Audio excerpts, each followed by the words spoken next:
looking to keep that going against a red-hot Cubs team who have made their way here to Nationals Park to start a 3-game series. Both of these teams coming off a day off yesterday. Long stretches for them going into that day off. So well rested ahead of the first game of this 3-game set. And Franny, we take a look at this Cubs team. A lot of talent before the trade deadline, more talent after the deadline. Well, know thyself, and when you have the best defensive team out there, why don't you get pitchers that will use their defense? Clay Holmes, Kevin Gausman. If Gausman isn't striking him out, it's balls on the ground. So why not get a guy like that? Ryan Zefferjohn coming over from the Angels, who had 4 or 5 saves with them, adds in a little bit, and then you get the depth with Tyrone Taylor, who we've seen plenty of times with the Mets, who's a really good outfielder to add to that. Well, now the next guy doesn't even need a day off, so it doesn't matter there. He's a guy that is in the MVP conversation in the National League, that's for sure. It's Pete Crow Armstrong. He does everything well. He's a guy that has lifted the Cubs, even when they've had some injuries and some veterans that have at times maybe struggled. PCA has been the constant. You try to build like that player on whatever, NCAA football, or you could do the MLB The Show. He is a video game player. He's a video game player. And you look at everything that he is first or second or top 5 in the National League, and it's like number 1 in emotion. I think you look at that 155 weighted runs created plus. He's been consistent, and it is so different this year, chasing way less, kind of like the Curtis Mead though, swinging way less. And when you get that, you get damage. You get him on the bases. You get one of the best base runners, if not the best base runner in all of baseball, with the stolen bases, taking the extra base. This is what he's always been known. He makes center field look so simple. 39.5 feet covered. That is his outfield radius. That's what he's able to cover in that time. How about 20 outs above average? He ranks second. This is where his knock is his arm. Ranks second in that OAA, right, with 4. He's behind Pages and Jackson Merrill and tied with Ian Happ. Oh, wait, it's really not a knock. He's just really good. 8 WAR this year. And this is where we can get the fielding run value, base running value, batting run value. Who can make up this guy? Well, I guess it would be like CJ and Nassim on the base running value, and then he's just in his whole new league. All of that is to say he's really good, and he's going to be a challenge for the Nationals on both sides of the ball over the course of these 3 games. It'll be Jake Irvin's problem when he's in the batter's box. Jake Irvin faced this Cubs team back on March 29th at Wrigley Field. Got the win against them. He made his first career Major League start against the Cubs. He'll face them again here at Nats Park tonight. I'm Saquon Barkley. Well, a rematch tonight of a game back on March 29th at Wrigley Field. It was a rubber game that day. Jake Irvin and Shota Imanaga went head-to-head, both of them going 5 innings, and Jake got the better of the Cubs that day. Picked up the win. Nationals won that game 6-3. Irvin went 3 hitless innings to start his day, allowed 2 homers, but overall pretty solid. Struck out 7, walked just 1. Nationals got to Imanaga for 4 runs in his 5 innings that day. He's coming off a good one his last time out. Allowed just 1 earned run in 5 frames against the Dodgers, picking up the win. Irvin's last time at Philadelphia got a no decision, pitched into the 6th inning, and pitched pretty darn well. Allowed just 2 earned runs, surrendered just 3 hits. Tough tasks for both of these starting pitchers tonight. These are the top 2 run-scoring offenses in Major League Baseball. Big names on both sides. James Wood might be down, but the Nats aren't missing a beat offensively. And the Cubs right behind him in terms of runs among Major League teams. Fun series on tap.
in purchases. Place to discover. Well, it's a beautiful night in our nation's capital. Nationals hope the beautiful homestand continues. 87 degrees here as we approach first pitch. Humidity up a bit, but quite pleasant. 3-game sweep of the Reds in the books. Day off yesterday.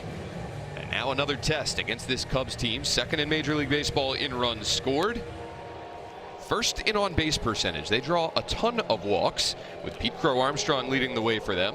Seiya Suzuki and Michael Busch in the 2 and 3 spots. The former Astro Alex Bregman will bat cleanup. Hap Horner, Conforto, Carson Kelly, and Dansby Swanson round out the 9 for the Cubbies. Well, Jake Irvin, the 6'6", 29-year-old righty, making his 14th start of the season, 104th of his career. He's 2 and 5 with a 5.37, coming off a really good outing against the Phillies. 5 1/3. When you give up only a couple hits and then you give up 2 earned runs against them, you're doing your job. And tonight, more than anything, that curveball, which has been really good, a +6 on the run value this year, which is fantastic, has got to come ready to play, because this team has struggled against that curveball more than anything. So let's check out this pitch arsenal. StatCast 3D, powered by Google Cloud, with a 4-seam fastball, curveball, sinker, cutter. Got the changeup, got a slider, got a sweeper, all the stuff. Here we go. Get ahead.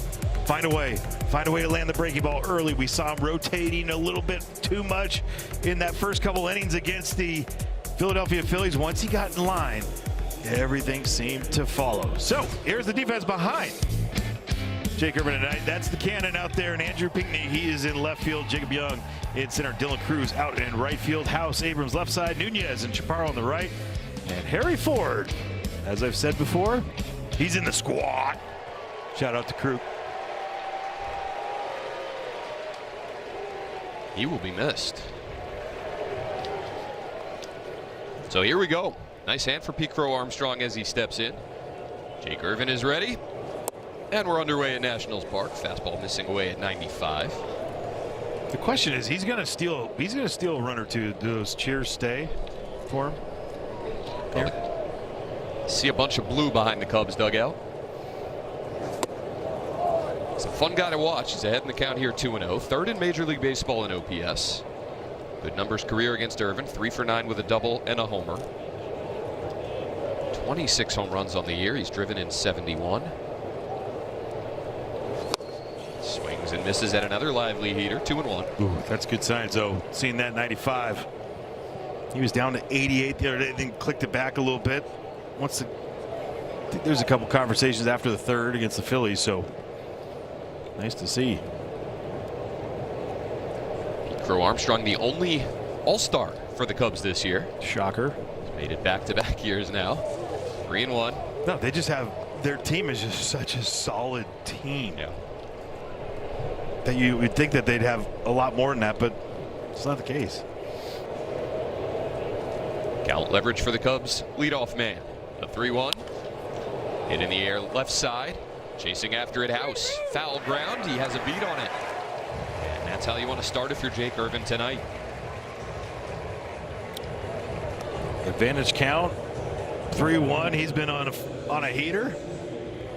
Take it all day, every day. Brings up Seiya Suzuki. I mean, Pete Crow Armstrong's an 8-WAR player already. It's wild. It's comical.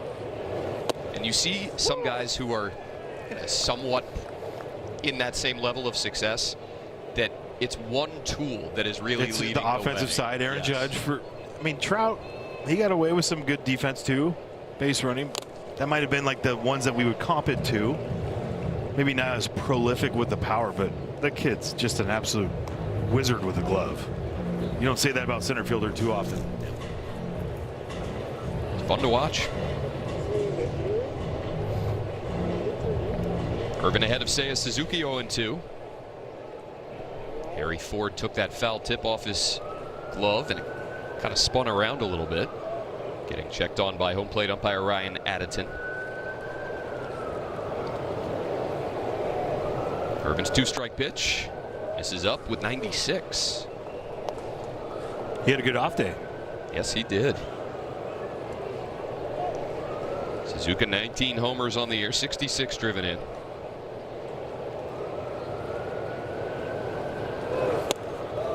ball 2. Just you look at Pete Crow Armstrong, Suzuki, Bush, Bregman, and Happ. It's either 11% or higher walk rates. 65, 53, 68, 57, 62 between all those guys. No one got the mask of Ford. Count remains 2-2. And the actual microphone. Yeah. Well, if you're looking for easy outs in this Cubs lineup, I don't know where you're going to find them exactly. Pitch clock timer violation. Suzuki fouls off another. I mean, you look at what they've done as a team. I mean, May was awful for him. And offensively is the only month where weighted runs created plus as a team was under 100. Everything else has been 110 plus. How many teams can say that? But this is the stuff they'll do. 2 strikes, they'll foul you off. They'll grind out ABs. They'll get their walks with 2 strikes based on foul off, foul off, foul off. No chase, take a walk. Another 2-2 pitch from Irvin. Misses away. Count goes full. Cubs have won 6 of their last 7 and 20 of their last 30. Entering tonight at 69-50 overall. Second in the NL Central. 5 games back of the Brewers. Payoff pitch. Close. He tapped. Harry Ford tapped his helmet. To the pitch. An early ABS challenge powered by T-Mobile. Harry Ford does it again. The pitch is a strike. Flips a walk into a strikeout for Jake Irvin. 10 for 15 now.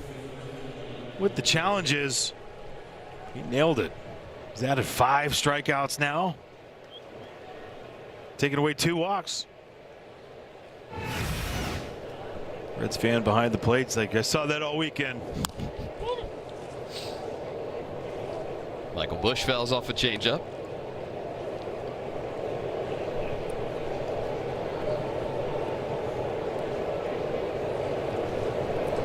Bush in his 4th major league season, 3rd with the Cubs. They got him in a trade with the Dodgers back in January of 24. Big breakout year last year. 34 homers, an OPS of 143. OPS plus, I should say, 143. This year, the slugging percentage in the high 300s.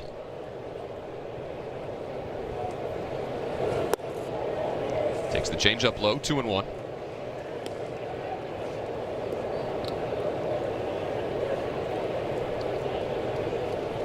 Of those 71 career homers for Bush coming this season.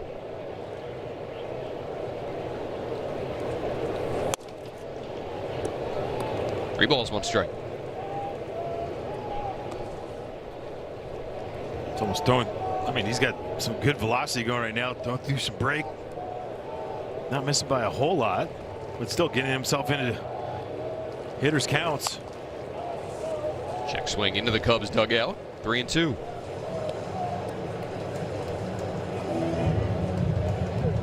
Mentioned Irvin got the win against the Cubs back in that rubber game to start the season. 3rd game of the year at Wrigley Field.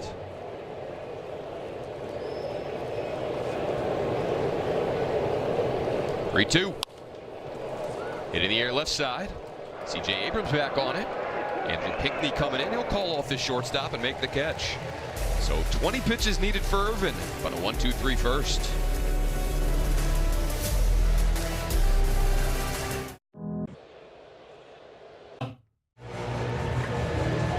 There goes Dylan Cruz. Into the batter's box to start things for the Nationals here, bottom 1. Bunch of righties in there against the lefty Shota Imanaga. Cruz, Chaparro, and House the top 3 ahead of C.J. Abrams. Harry Ford will bat 5th. Jacob Young in the number 6 spot with Lyle, Nunez, and Pinckney, the bottom 3.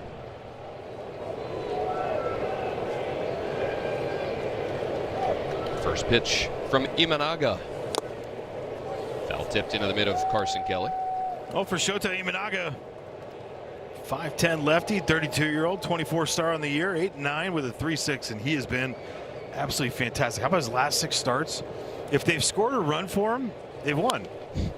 If they haven't, he's lost. And he's 3-3 in those because they've been shut out 3 times now. And he's pitched absolutely brilliantly in that time frame.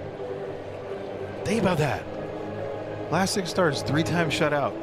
That's the only way that you could have topped him. He's only given up 6 earned runs in that time. It helps to score. Yeah. It's ahead of Cruz 0-2. Dylan backs away from that splitter in the dirt. Well, check out the pitch arsenal here for Shota Imanaga. And it is not really that expansive, right? You're going to get 4-seam fastball, split, and a little sweeper. You got sinker, curveball, slider 2 in there, but those we try to like kind of eliminate on the whole thing.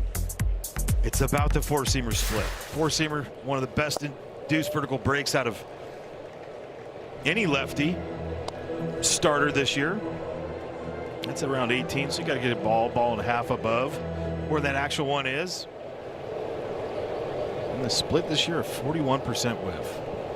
Ooh. High target from Carson Kelly. Cruz fouls off the splitter that hung up a little bit. Third start in the leadoff spot for Cruz after James Wood landed on the IL. Yep. In 17 of his last 21 games. Lefties, him, righties, CJ. Like the mix. Another 2-2. Swung on and missed. There's that split for Imanaga's first K. When you look at Shota this year, that's his 44th strikeout against a righty with a split. He's got 35 on that 4-seam fastball. So 2 strikes, he gets it's 2-pitch pitcher. And it's got like a little, almost like a little cut. Call that a hybrid.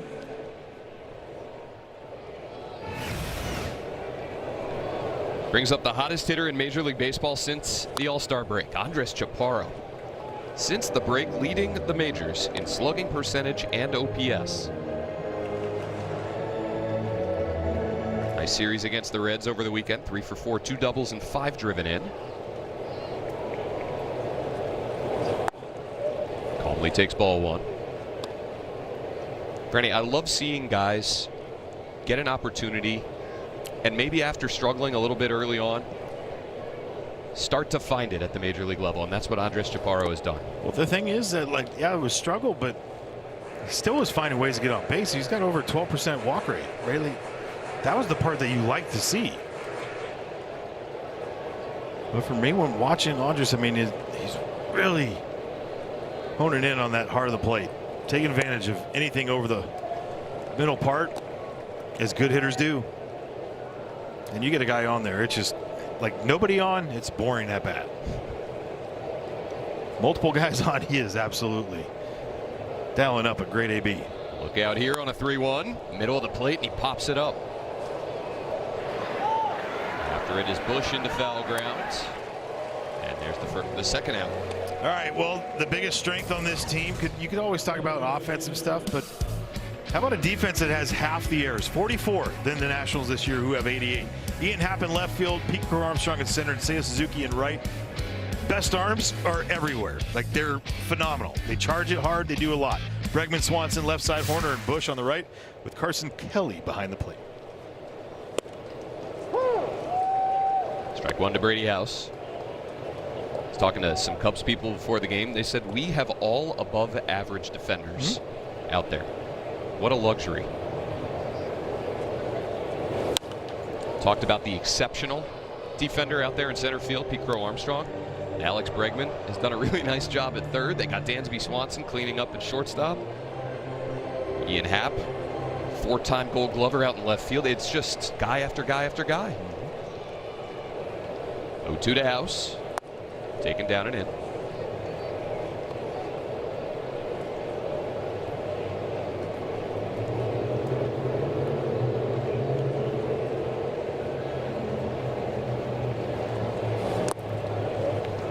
Splitter in the dirt, 2-2. You showed Bregman that was the final linchpin on this infield. Shot did a great job for him, former Terp. This guy, he's different. On his fists, House is going to drop one into right. Look at the side spin on that one. Brady House got jammed, and he's got a 2-out single out of it. That is a special little sweeper in, stay back, stay inside of it. Nicely done by Brady House.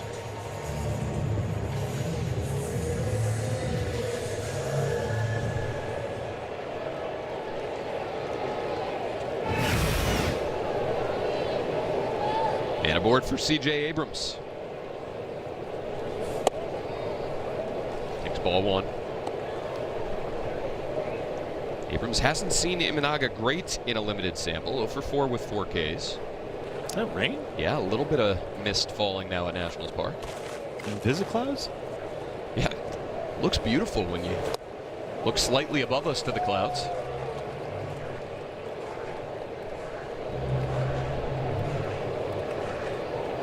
Abrams reaching base in 17 of his last 21 games, batting .341 in that span.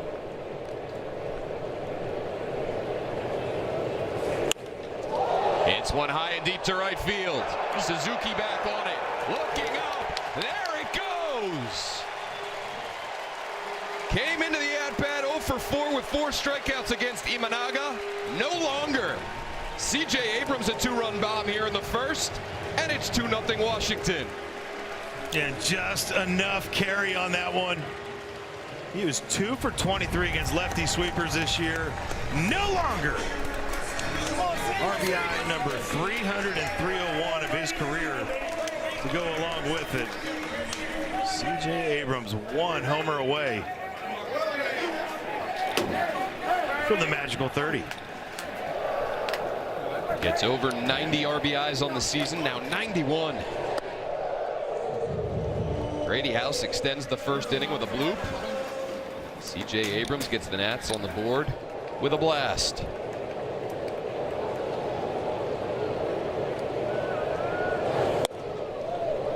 Imanaga has been prone to the home run ball this year, 26 of them now surrendered.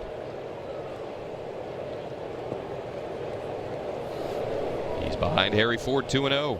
10th one to a lefty, but he hit .206 average before that.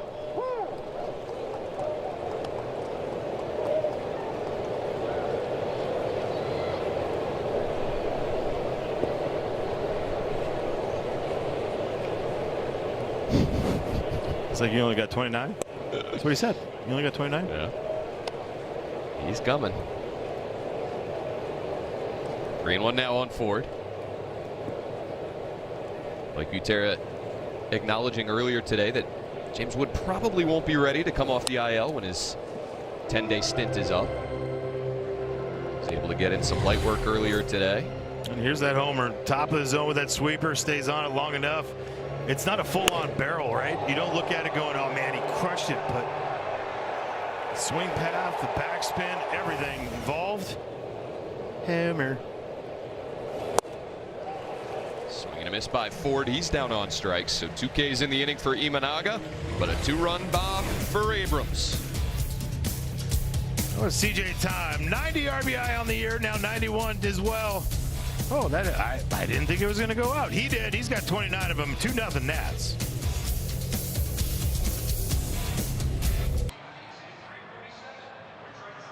It's a no-brainer.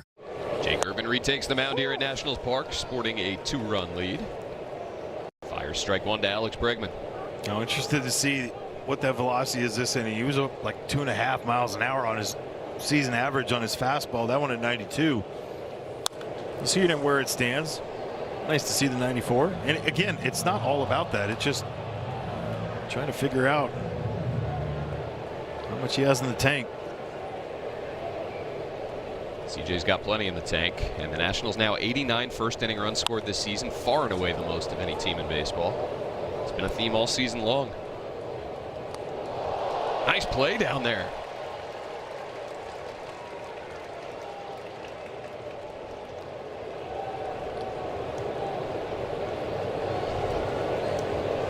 Fielding run value impressive for that guy as well.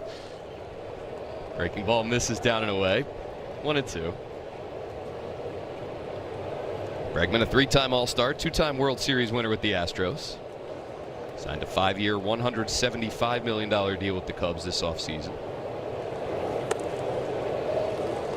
Opted out of his previous deal with the Red Sox. I wonder, Franny, if we gave some Boston people some truth serum, if they felt like they really were going to be able to re-sign Alex Bregman this offseason. Maybe surprised them a little bit that he bolted to Chicago. I think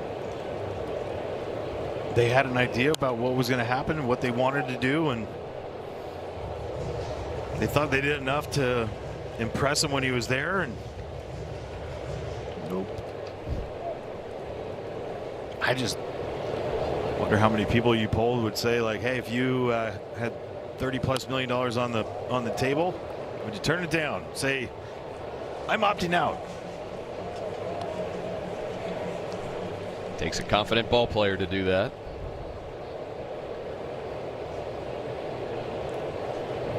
Bregman seemingly becoming more and more comfortable in Wrigley all the time. Count now 3-2. He homered against Irvin back on March 29th. One of his 12 on the season. 9th pitch of this battle coming. Off the end of the bat.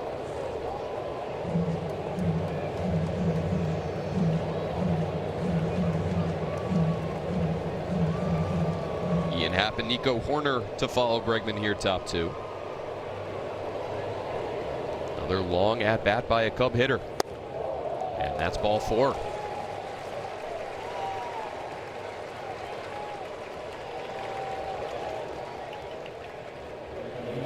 Can't say Suzuki alone just helping out this pitch count for his team. That's what they do. They find ways to extend every at bat. Ian Happ with a man on. Good change up there by Irvin. Swing and a miss for strike 1. Mentioned the Cubs lead Major League Baseball in walks per game. 4.27. Free passes drawn per ball game by Chicago. Nationals ranking 10th at 3.53. Pulled right to Chaparro and threw him. Bregman going to turn for third. He'll get there easily. A hot shot that got past the Nationals first baseman. Puts runners at the corners with nobody out here in the second. You're going to see this pitch hit hard right there. Skips on Andres Chaparro, and he comes up. Got to find a way to stay down and make sure that doesn't get by. They gave that a hit? They did.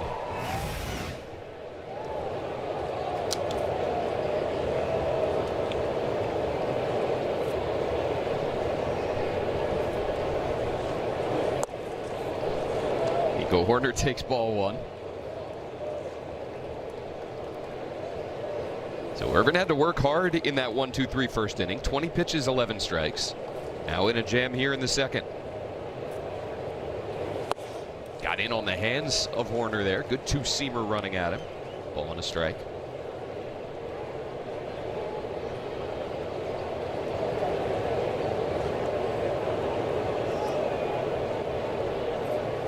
Wasn't just Pete Crow Armstrong that the Cubs signed to an extension right before we saw them at Wrigley Field to open the season. They also locked up Nico Horner, 6 years, $141 million.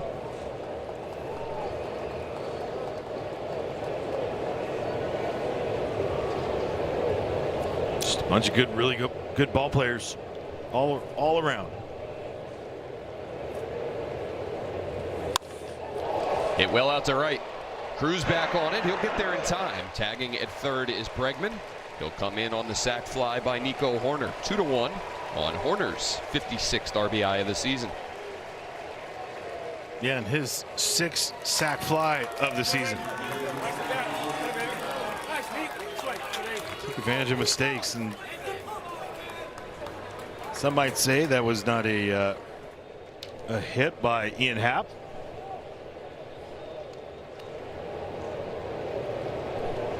One on, one out for Michael Conforto. Strike 1 with the curveball. Franny, we highlighted how strong defensively the Cubs are. I would imagine that pretty much every game this year, I'm sure they have their rare blips, but it feels like the miscue, I don't know, counter per game is heavily working in their favor on a consistent basis. They just don't give up free base runners defensively. And if you make mistakes against them, they've got the offense to make you pay. Yep. Good assessment. Good fastball by Irvin. 0-2.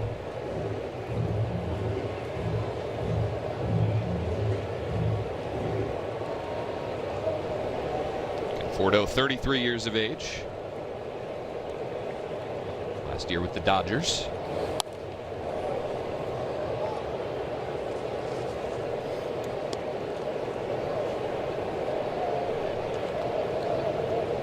Just 2 for 14 career against Irvin.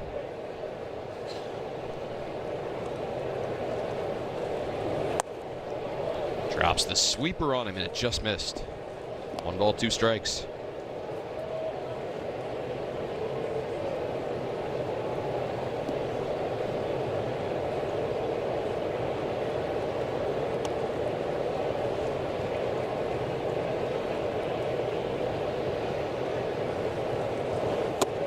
Got him.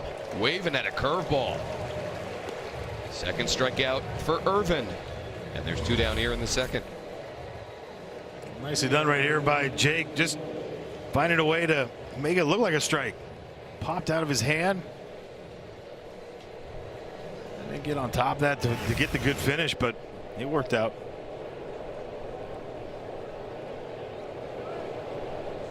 Two down for Carson Kelly. Fastball right to the outer edge. We've only seen 4 curveballs out of Jake so far. So maybe something that they're holding on to for that second time around.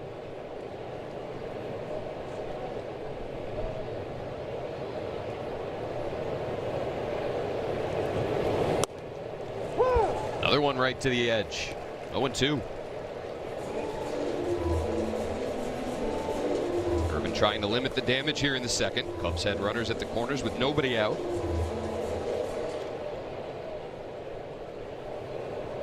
Nico Horner's sac fly cut the Nats lead in half. Now an 0-2 to Kelly. Missing up.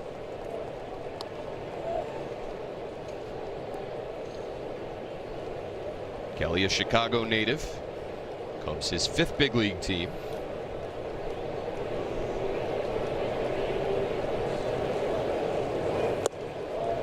Takes the sweeper down and away. 2-2. That was his call too. He went to his belt early to try to let Harry Ford. That's what he wanted to go to.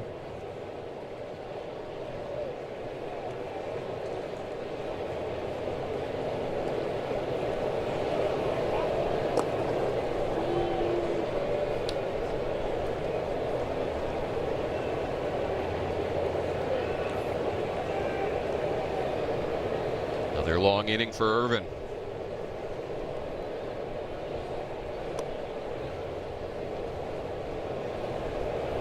A 2-2.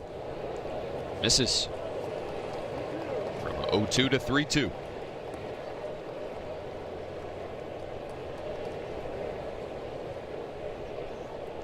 Irvin's 2 starts off the IL so far. 61 pitches and then 83 his last time out. Runner goes from first as Kelly fouls it off. Already approaching 50 pitches here in the second inning. And if you're a Cubs fan, happen to watch our show, welcome. But you're pretty much watching the same thing that you always do. It's what they do. I mean, it's a great approach. They have a team-wide approach, not just a couple guys. Up and down the lineup. Fight. Looper down the right field line. Long run for Nunez. He can't get there. That'll fall. Going to third is Happ. And very reminiscent to the Brady House single last half inning. Carson Kelly reaches with a 2-out knock. They're at the corners for Dansby Swanson. He gets beat up and in, but he's strong. Gets enough of that barrel. Look at him choke up on the bat, just enough to get inside. That little back control that he creates on that, just by a simple move.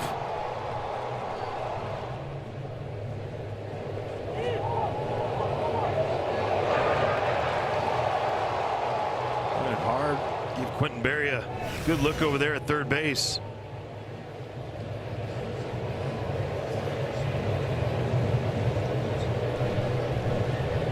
Simon Matthews out for a chat.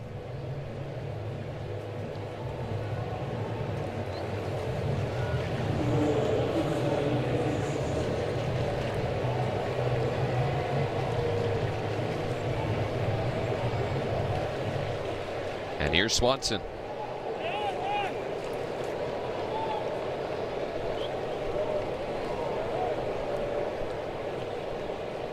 Veteran shortstop had an electric stretch in June and July.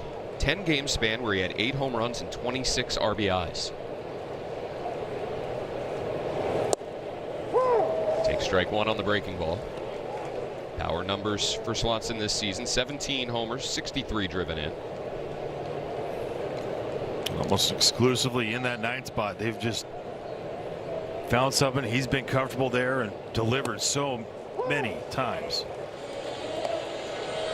Irvin ahead of him 0-2. Locating that heater well to the glove side.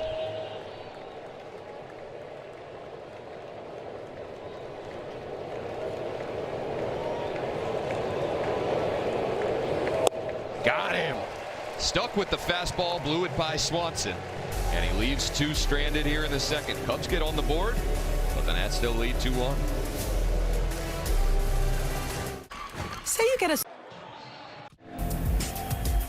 Mentioned earlier, the top 2 run-scoring offenses in Major League Baseball locking horns over the course of this 3-game set. Nationals at 5.36, Cubs right behind them at 5.16. Cubs have done it with the on-base percentage leading the majors. Nationals have done it with the power, still leading the majors in home runs. They're up 2-1 here, bottom 2. Well, both teams have done it with speed too. I mean, 12th in the league in stolen bases, the Cubs. The Nats being number 1.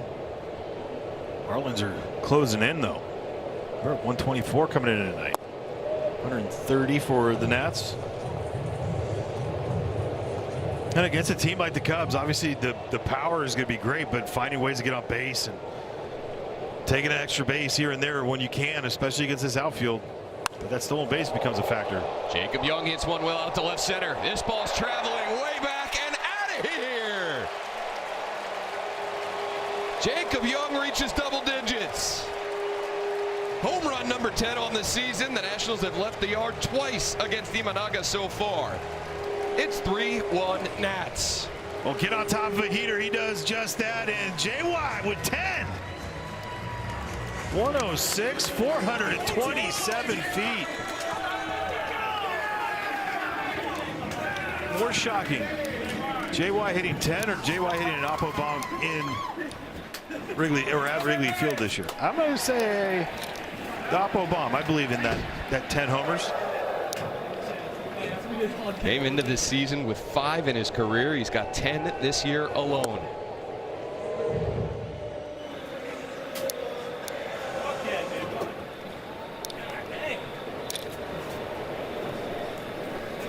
Now reached in 6 straight ball games.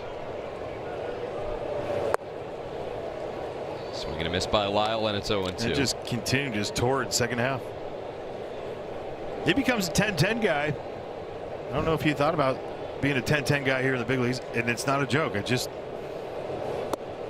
10 homers, 10 stolen bases. Pretty sweet. Pretty awesome for a guy that was told to hit the ball on the ground quite a bit. Told to bunt a lot, and here he is with 10 homers this season in the majors. Lyle fouls off a breaking ball. Just they're trying to go top rail, and he leaves it belt high. Look at the eyes of JY on that was just perfection. Now Lyle high and deep to right, but PCA drifting back with it. We'll get to it on the track for the first out, bottom 2. Just watching his eyes, just watch the bat meet the ball and then staying through it. Get behind it, short, compact. Beautiful.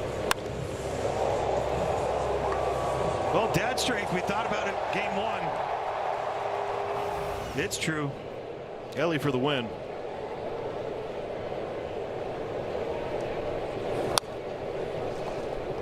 Let's see, Nunez fouls one back. The dad strength theory is tried and true.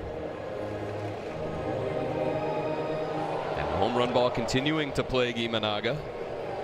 27 now surrendered this year, tied for the 3rd most in baseball. Nunez in the air to right. That'll push Suzuki back. The second out.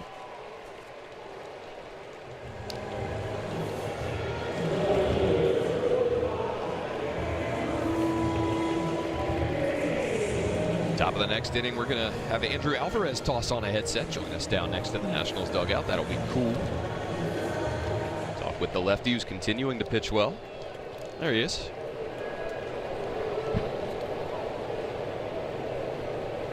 The insight from DJ Hers. Yeah. Exquisite. He's tuning him up.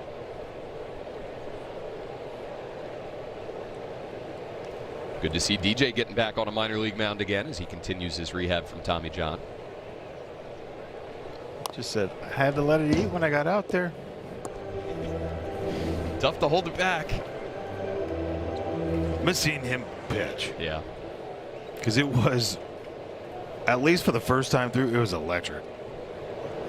Former Cubs prospect. Andrew Pinckney fouls that one off. 1-2. Fourth big league game for Pinckney. Second start. First one went pretty well in Philly, I would say, huh? Well, not that great. He hasn't played since then. Didn't make a good enough impression. I guess not. First big league homer. They spelled Christopher Sanchez's name wrong on his ball. I mean, just come on. Spelled it with an H. As long as you get Pinckney's name right. No, you want Sanchez's name right, because that. Not too many times you get your first one really where it's against someone that's locked in, one of the best in the game, especially at home when you're only giving up a couple. But to throw out a guy at home, great relay throw from CJ, and then do that. He's special. Another ball in the air, out to right for Suzuki. 3 straight fly ball outs, but before it, Jacob Young sent one up and out of here. Yes, he did. He didn't want to be late on this and try to shoot it oppo. No, he just wanted timing. Career homer, 15. Boom.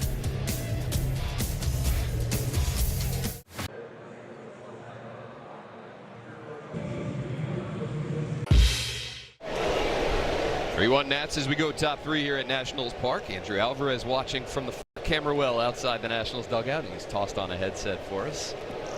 Jake Irvin in there with a fastball to Pete Crow Armstrong. Andrew, thanks for joining us, man. Yeah, thanks for having me.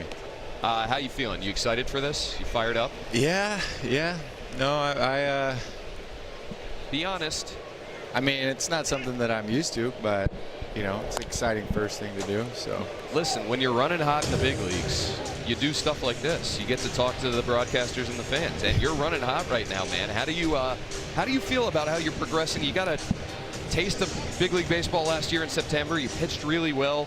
How do you feel like you're progressing in your first elongated stretch up here? Yeah, you know, I'm just trying to make adjustments. These guys are good, and you know, as I pitch more and more, they're making their own adjustments too. So just trying to stay one step ahead of them, keep the hitters on their toes, and keep getting better. So it's been great. Well, I mean, you could say 3 starts in a row, but I want to go to the last 2 because it's 2 good offenses especially. But in Phillies, and then you get the Reds. Something about that fastball, whether it's been your 4-seamer or sinker, is really like the one you had against Schwarber to lock him up in. What has it been the difference for you with that pitch or those pitches in general? Yeah, it's funny because, you know, I've been throwing a lot of breaking balls early on, so just trying to incorporate that fastball more and more, especially you know, in counts where they could be sitting on off speed, sitting on the breaking balls. So just trying to locate and be free and easy with it, and it's been working for the last 2. So yeah, I kind of like that. Kind of like it. Yeah. Andrew, Foster Griffin was here for a few months, and from what we've heard, he made a really nice impact on you. A guy that has pitched in Japan and had a lot of success, and pitched here and had a lot of success in the first half. What was that relationship like for you, getting to know Foster and learn from him, and what were your big takeaways from him? Yeah, no, Foster was awesome. You know, great guy to learn from. Another lefty he's got a ton of pitches, and he plays chess out there. He's an assassin. I mean, he's got great stuff, and he knows how to use it. He knows how to sequence. Works really hard, does his reports. does all his reviews, and just watching him and talking with him in the dugout, just learning some stuff from him. And shoot. Petro Armstrong sends one out to right, and that's going to leave the yard. 27th home run of the season for Armstrong. And the Cubs get one back here, top 3. It's 3-2. All right, so you talk about sequencing and what he was really good at. What's something that you've had to adjust sequencing-wise? That's not going to give away your whole arsenal, but like that you've really thought about. Yeah, I think like he was telling me, using his cutter's, been so effective. So just not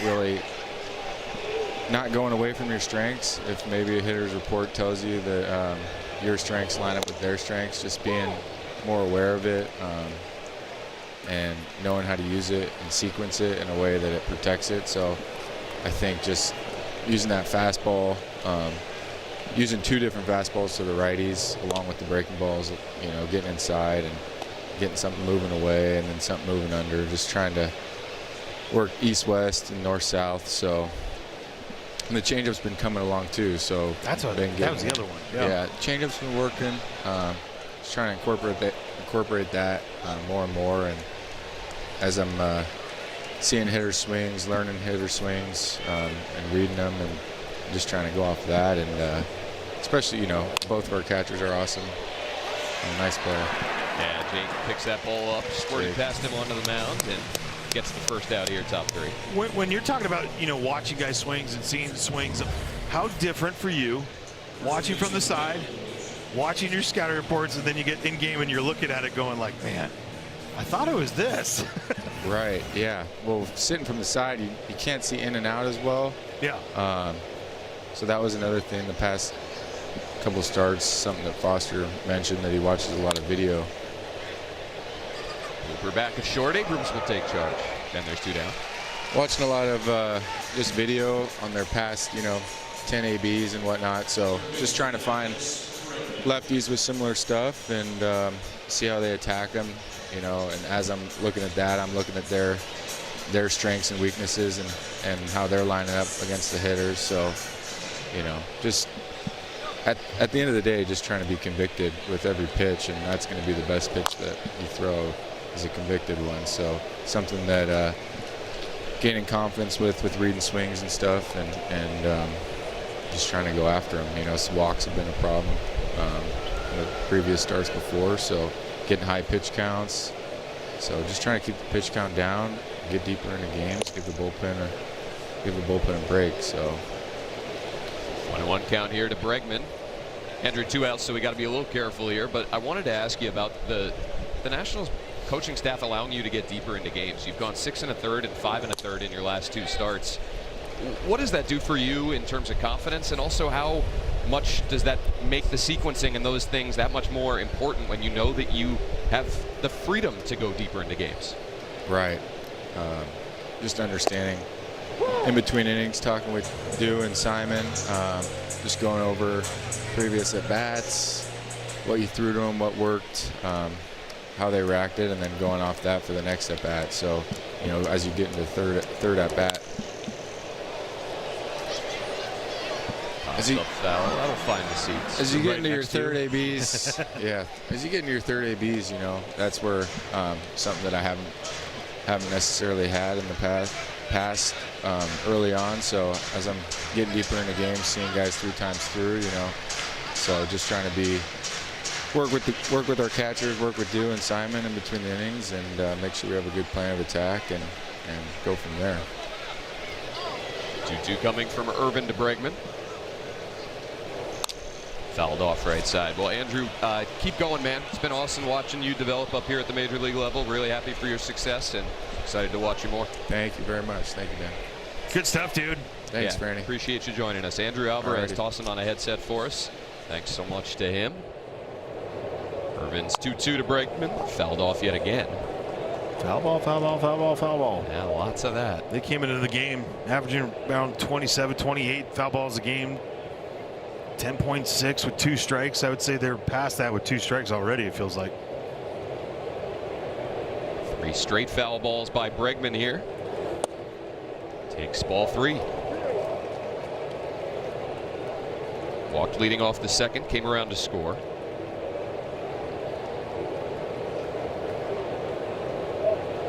Awaits a payoff pitch. Challenged him with a fastball, and it's fouled off yet again.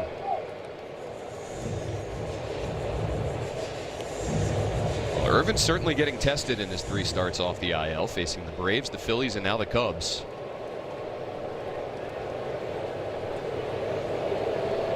Pitch number 75 of his outing tonight. Got him with the cutter. Bregman couldn't fire a swing. And after the leadoff homer by Pete Crow Armstrong, 3 straight retired by Jake Irvin.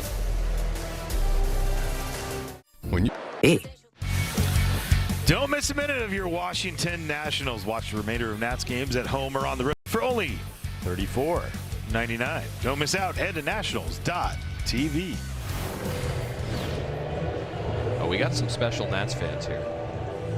That's the family of our camera operator, Lee. Lee! Love it. Getting the family They're on. What's up, out. buddy? Where's your shirt, Lee? Long time. He wore the Hawaiian shirt the other night. I like it. Impressive. Yeah. The shorts too? No, he doesn't have that type of confidence. Lee's been running the post down there next to the Nationals dugout for quite a while. Dylan Cruz out to short. Working around it is Swanson for the first out, bottom 3. And this is not to highlight other teams and what they do, but I'm sorry, like I love good baseball, and this guy at shortstop plays it better than anybody. 6 errors on the year, 5 of them are throwing errors, and just his movements, his angles, his exchanges. He makes it look so simple. Yeah. Such a good baseball player. But you say that all the time, and I think the stuff that we've seen with Paul Taboni and the guys that he has brought aboard are good baseball players, right? And then that's what you're trying to get. Upper echelon, defense, speed, power, all that stuff. But that's one of the better ones we get to see at shortstop day in, day out in our league.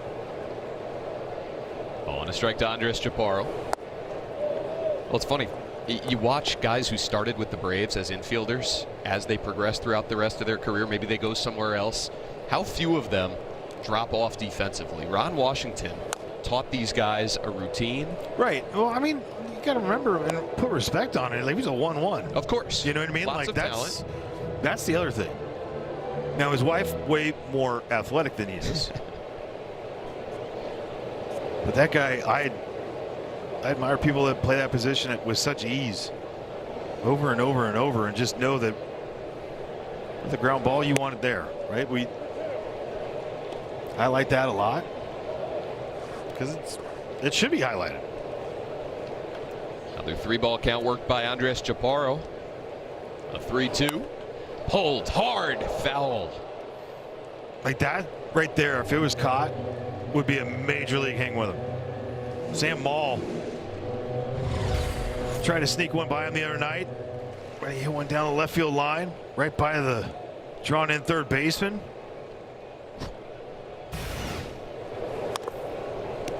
A splitter down and away that Chaparro gets enough extension on to foul off. Just the thing, he's at 28 RBI. And the OPS for the season entering the game up to 848. Another 3-2. High fly ball out to center. Not super deep. Crow Armstrong dancing under it. And there's 2 down. That's the other thing too, like the ones that I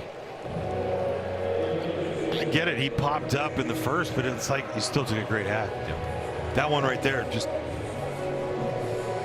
happens to fall in the glove of like, that's what every time he takes a swing right now, it feels like damage is being done. So you're like, ah, man, got unlucky that Pete Crow Armstrong was there. Well, this is the same situation in which Brady House batted in the first inning. 2 outs, nobody on. Looped one out to shallow right. C.J. Abrams followed with a 2-run homer. House chases a splitter down. Ball and a strike.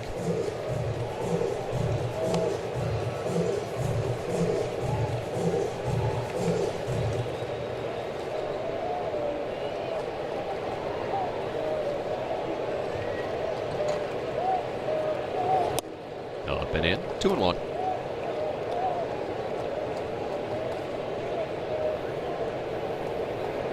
Imanaga, 32 years of age, out of Hitakyushu, Japan. You've been there. If you vacation to Japan, I was about to say, you could say it. You're allowed to give it a shot. I just said, Shota's from Japan. 2-2 to House. Out to left this time, and Brady House is 2 for 2.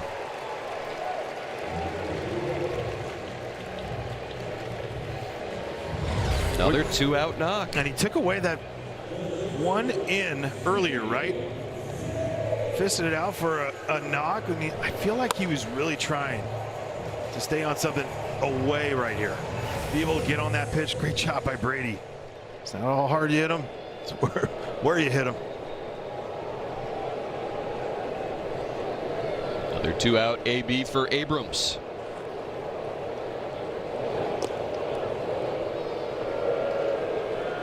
Delayed?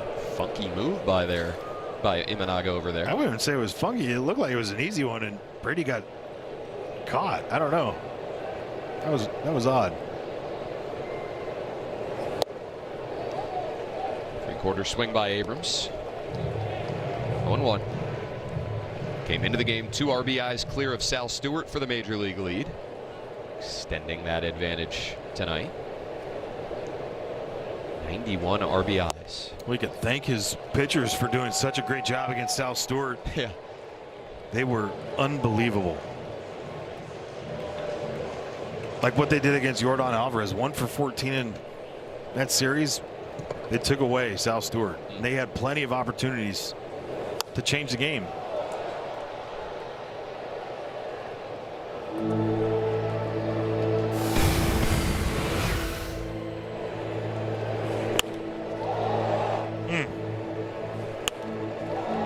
Sweeper. Didn't sweep enough.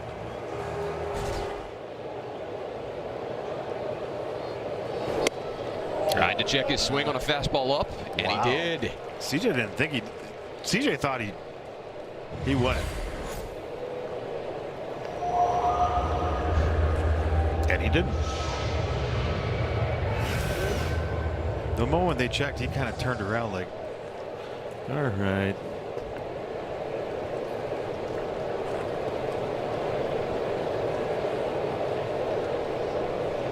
Imanaga's 1-2. Abrams fouls it off.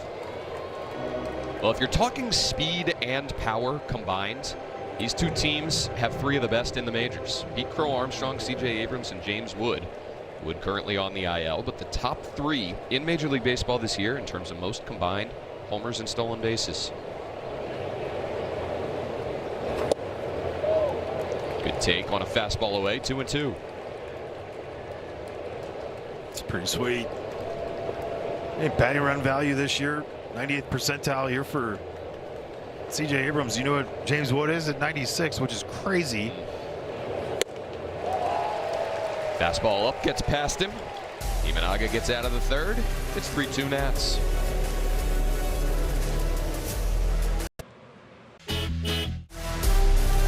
The 4th inning of Nationals baseball is brought to you by your Washington area Toyota dealers. Shop Toyota for legendary style and reliability. Check out the all-new RAV4 at Toyota.com. A little early game mist has made its way out. Gorgeous night here at Nationals Park.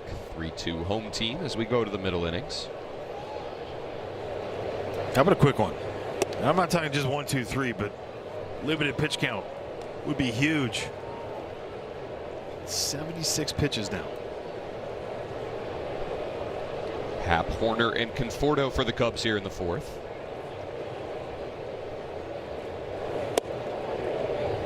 Cutter missing up, 2-0.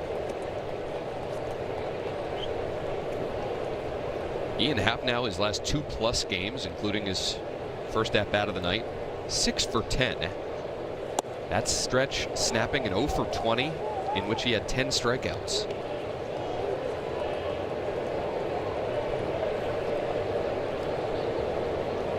Ahead of Irvin, 3-0 here. Strike 1 on the edge.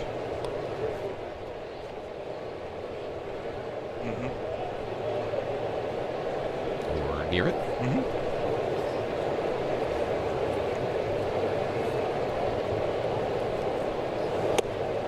And a leadoff walk. Second free pass issued by Irvin tonight. First one came around to score.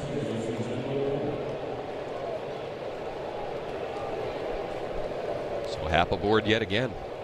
Only 4 for 5 stealing this year, but 74 bags in his career.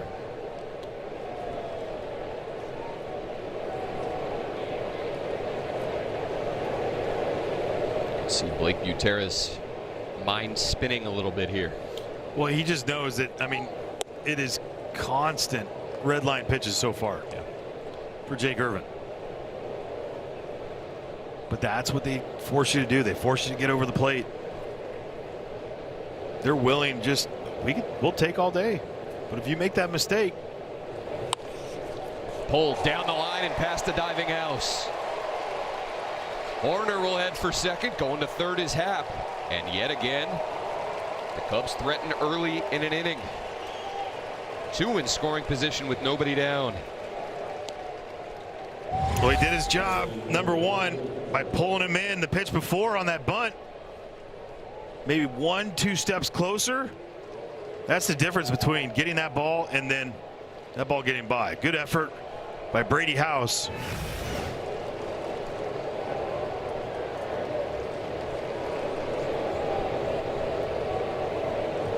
Happ and Horner having nice starts to their night.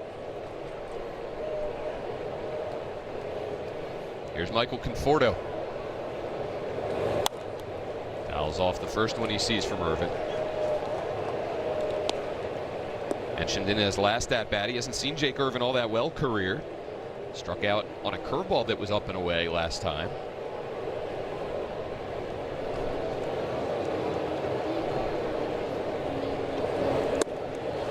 There's the curveball yet again, 0-2. Tom Cosgrove, the first national reliever to get up tonight.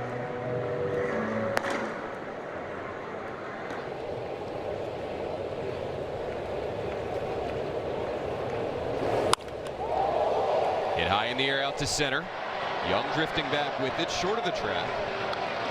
He has it, tagging at third is Happ, tagging at second is Horner. Both guys move up.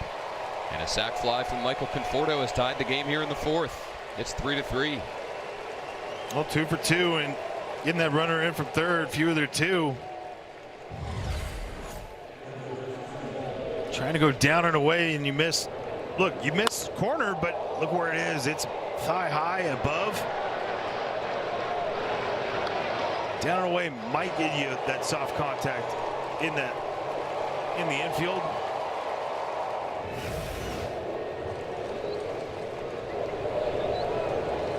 Trail runner Horner moving up to third with now just 1 out, and the Nationals bring the infield in here. First pitch to Carson Kelly. Little dribbler back to Irvin. It gets past him. To the plate comes the runner. So does the throw, and he's safe. Horner beats the throw from Nunez, and the Cubs have the lead here in the fourth. I get it from the seam and why you're trying for it. But this is where you highlight the base runner more than anything, because the secondary that he takes, the contact. Look at him go right on contact. That right there ends the World Series last year if he was on third. Just perfectly done. And the only way you get that, I mean, is if you throw it on the other side, barely on the ground, and that glove, the oven mitt, slides right into the mitt. Yeah. I mean, that's it.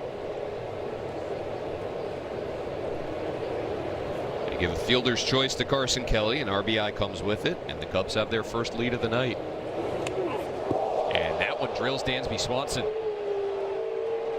Two-seamer that ran in and got him. And with the lefty warming in the bullpen and Pete Crow Armstrong now due up, I wonder if that's it for Jake Irvin. Double whammy there, arm and then the ricochet. For Dansby, I'm sure he's happy it hit his forearm and not his wrist.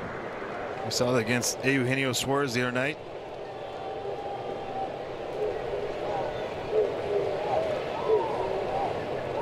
So that'll do it for Irvin. Steady stream of Cubs base runners tonight. They've gotten to him here in the fourth, and he departs with a one-run deficit.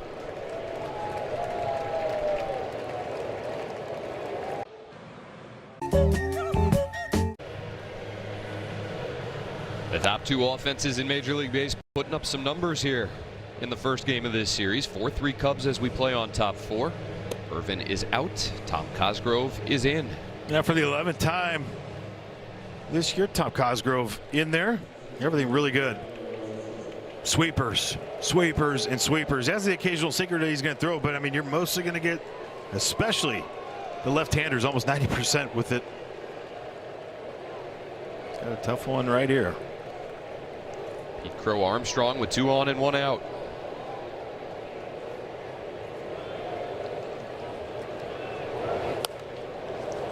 Pops up the first sweeper he sees. That'll get out of play. Pop up in a homer for Pete Crow Armstrong tonight.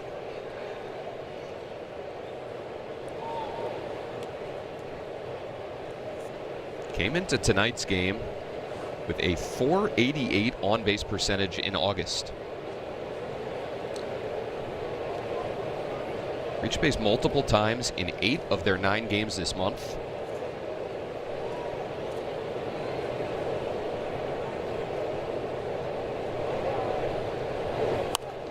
Pops up another. This will also find the seats. 0-2.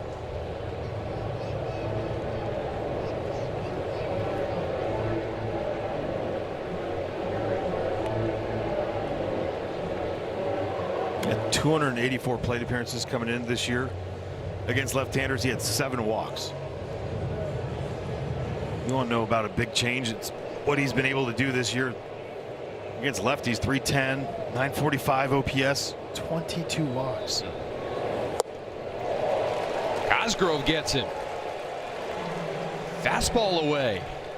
And Pete Crow Armstrong down on strikes. A big second out here in the fourth. No foul balls on perfectly tossed sweepers.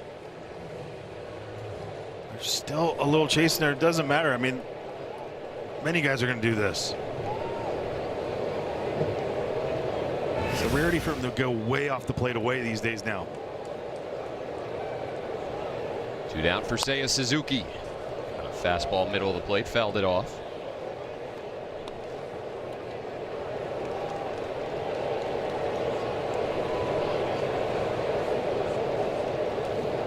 We didn't see Suzuki in that opening series at Wrigley Field. Was dealing with a right knee issue that he suffered during the World Baseball Classic.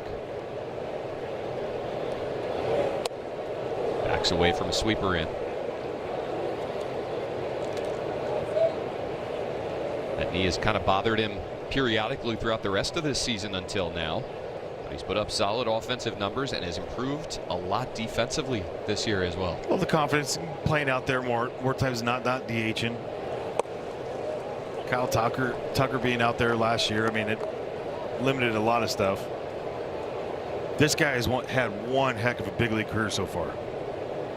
I think kind of goes water under the bridge for everybody. Like, say like, no, it's pretty good. Hammers one down the left field line. That'll bring in another run for the Cubs. Getting to it quickly is Pinckney, but an RBI double for Suzuki brings another run in here in the fourth. It's 5-3. When you leave sweepers out over the heart of the plate to Seiya Suzuki, man, you play with fire. I get it. You got to go against PCA on the whole thing, but that guy in the 2-hole at a 165 weighted runs created plus against left-handers. Poof. See why.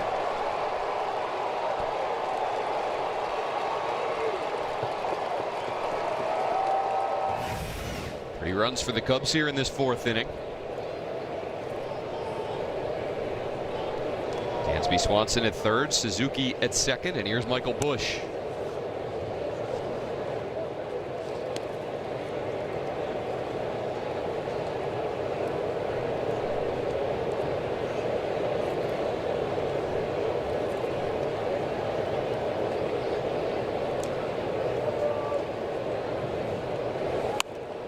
In on the hands of Bush, who fights it off left side. What they have done early on and being in the 4th inning, and Cosgrove is going to throw his 10th pitch. They have got in early to see the looks they need.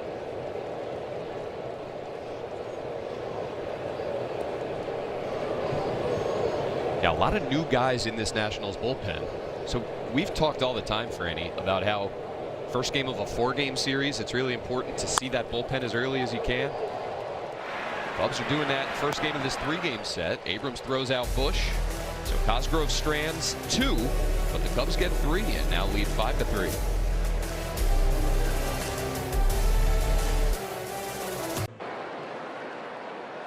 .2027. 5-3 Cubs. Going bottom 4 here at Nationals Park. Cubs have gotten into this Nationals bullpen early tonight. Jake Irvin done after 3 1/3, allowed 5 runs on 4 hits.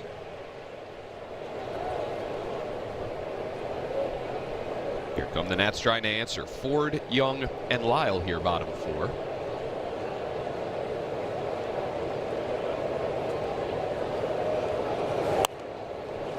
Ford swinging first pitch and fouling it back. They gotta find a way. Get on there early.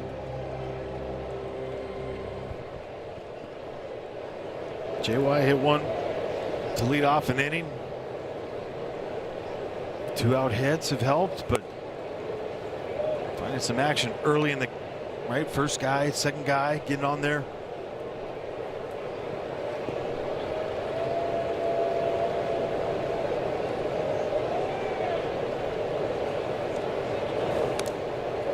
Ford indecisive on that splitter, 1-2.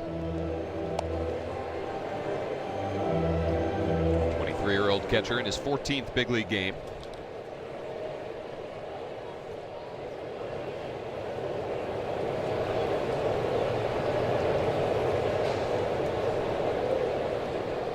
Rather 14th game this season for the Nationals. Got a cup of coffee last year down the stretch with the Mariners.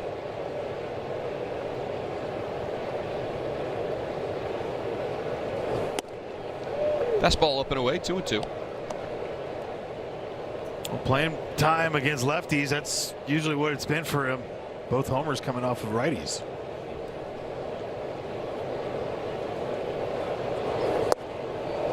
Chases a splitter. 3rd strikeout for Imanaga. Almost a little bit more for Harry to identify that splitter in. But you get that one that starts a little bit away and sits middle. It looks big, and then you do the splits.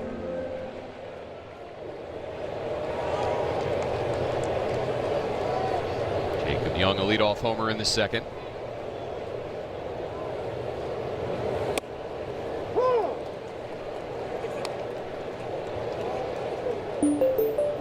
That homer getting JY into double digits and giving the Nationals 4 players with double-digit homers and stolen bases, most of any team in baseball.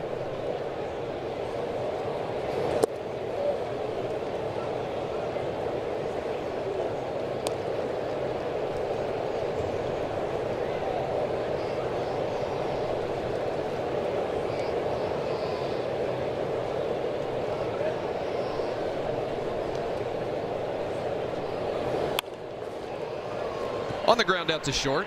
Swanson gets rid of it quickly and throws out the speedy Young.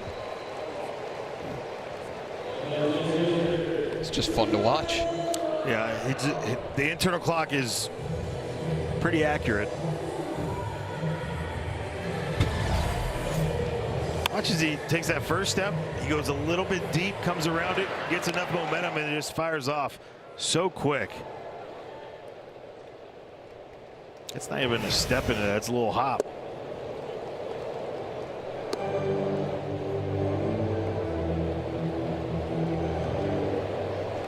Two down for Dale and Lyle.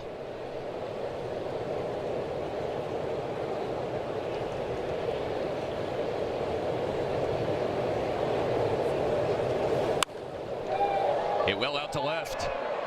Back on it is Happ. Near the track, he adjusts and makes the catch. Another quality defender out there for the Cubs. And And Nats go 1-2-3 in the fourth.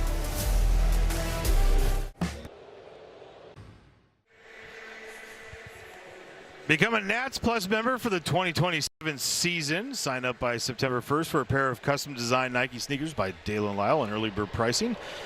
Do the 2027 season your way at nationals.com/2027. Love this shot coming down half street. Taking you into Nationals Park.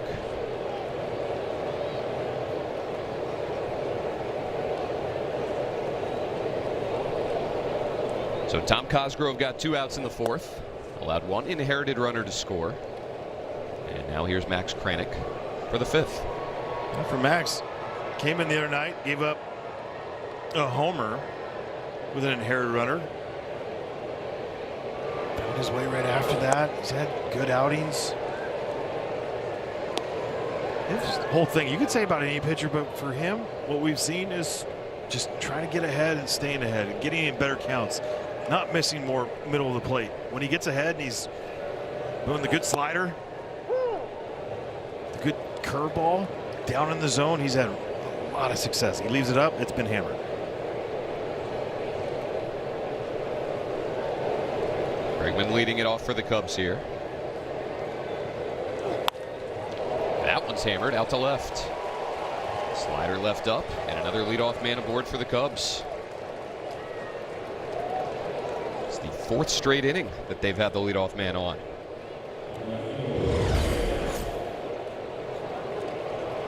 Trying to go away, misses middle.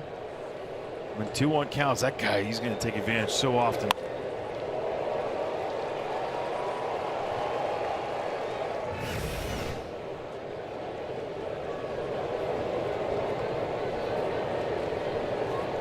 Ian Happ, a single and a walk.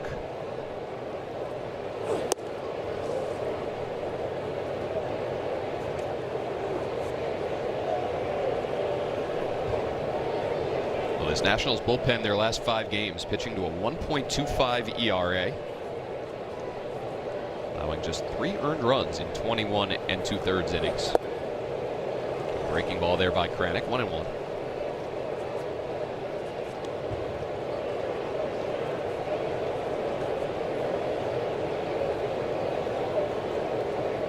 Been a constant roster churn for the Nationals with this relief unit, trying to find the right guys. Getting some reinforcements lately after the deadline. Fastball at the knees, and it's 1-2. Good job by Harry Ford to keep that a strike. That was beautiful. Pitch down, perfect at the knees.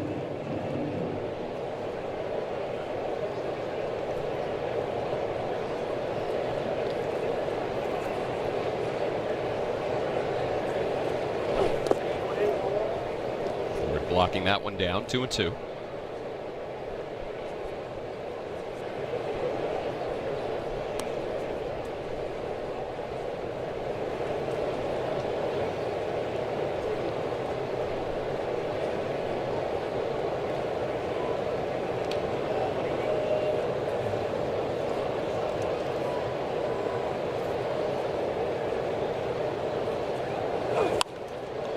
Got in on his hands.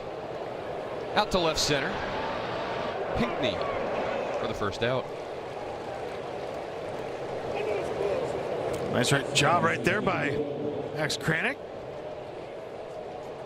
Now roll it out. Get a chance. Give yourself a chance. How about for Jake today? 14 for 18. First pitch strikes, and you would think that, oh man, 14 for 18, you're thinking 78%, which is ridiculous. You have these quick innings after that, and just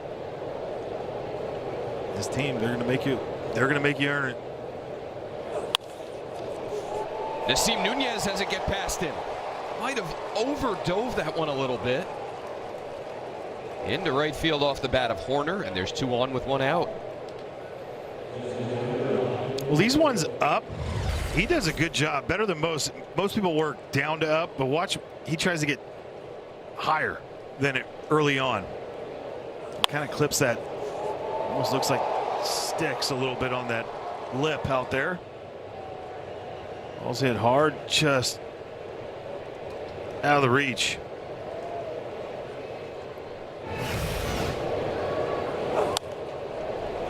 pitch swinging is Conforto. It's almost been one of those, it's almost a for sure thing when it goes his way. Made some spectacular plays against the Reds. See the look on his face, a guy who expects to make every single play.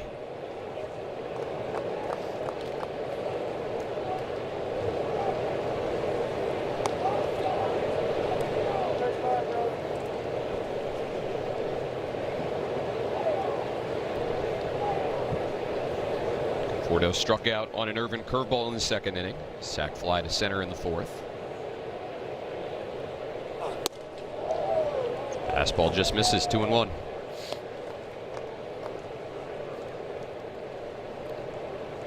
Jake Irvin had a 1-2-3 first inning. Since then, a lot of Cubs base runners.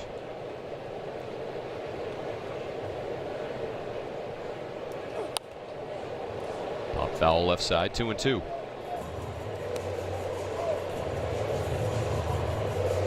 Cubs have won 8 consecutive road series.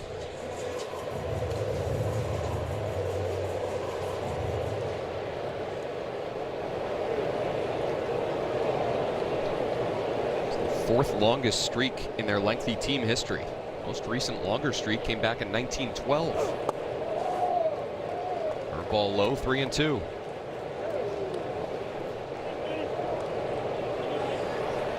Had 2 different 10-game winning streaks this season, those 2 coming in a 23-game span.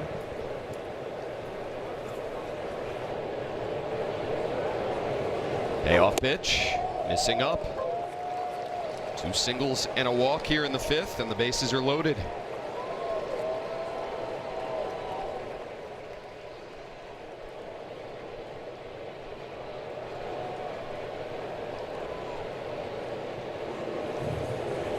Well, it led to a 19-12 March and April, 13-16 May.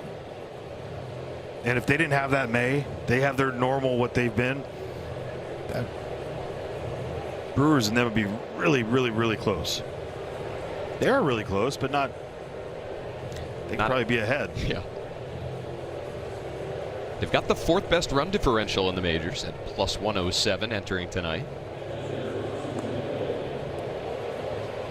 Holders of the top National League wildcard spot, 5.5 games up over the Phillies and Diamondbacks. Those 2 teams tied for the 2nd and 3rd spots.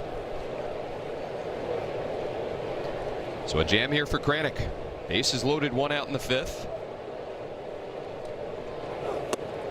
Swing and a miss by Kelly. At the other part of this right now for Max Kranick, I mean, it's more pitches. I mean, you're almost looks like it's going to be a 20-pitch inning here.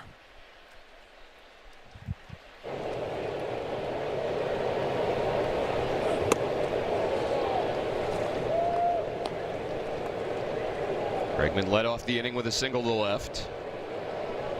Kranick got Ian Happ to fly out, then Horner and Conforto reaching back to back.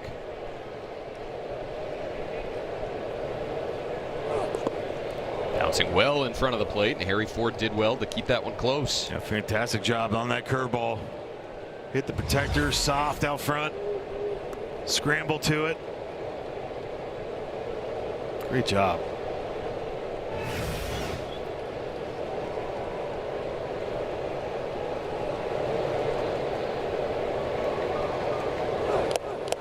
Snuck the slider past him, 2-2.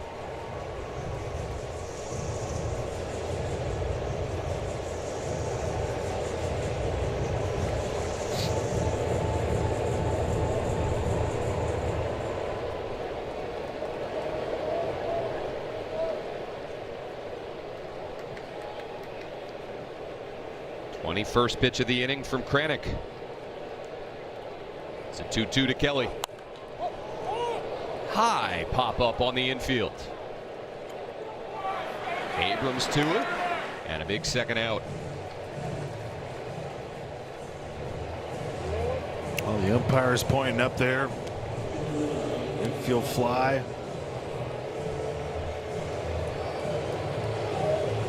Nice job by Max. Finish it off.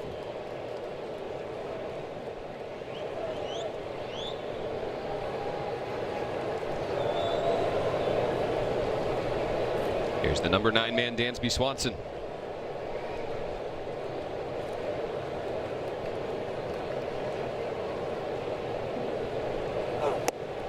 Fastball up.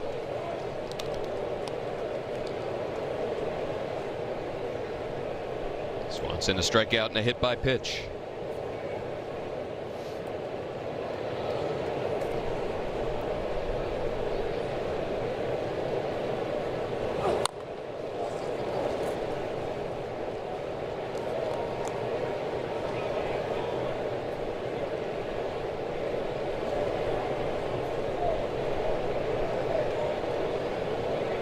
Three Cubs here, top 5. Nationals scored 2 in the first inning. Cubs with single runs in the second and third, and 3 last inning in the fourth. Slider away to Swanson, and it's 2-1.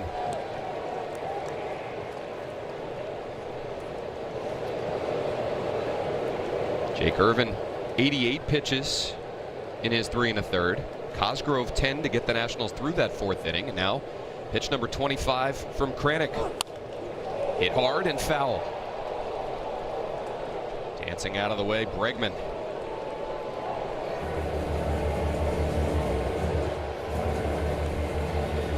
Well, went back to that slider and leaves it middle. Watch how close this one is. In foul territory, he hits him. It's still just fine there.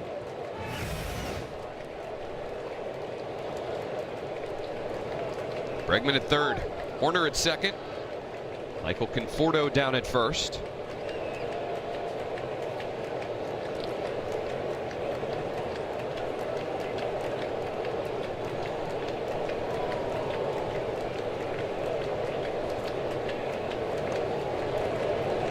And a 2-2 to Swanson.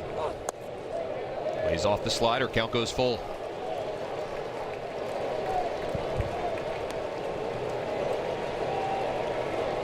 Another long at bat worked, and you don't want to get to that guy.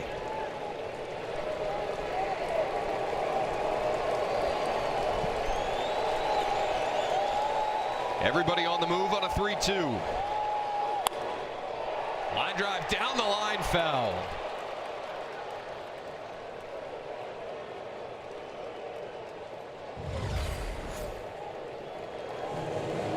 Slider's catching so much of the plate. Those last 2, that one might be a little bit down away, but still the height of it.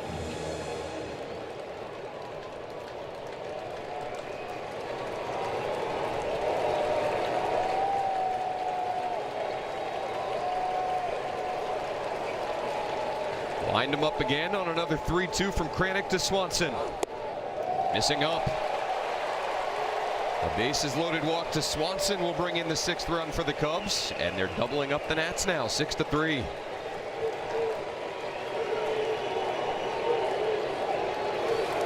They'll start out with a 4-seamer with the ball, and then go do it again, and it's a ball. Just not having that location. The slider could be good, but if it's without any fastball command, they just start sitting on it.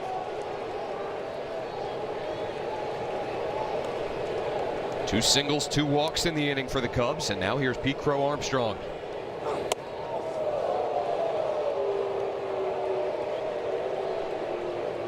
Orlando Rebalta starting to throw for the Nats.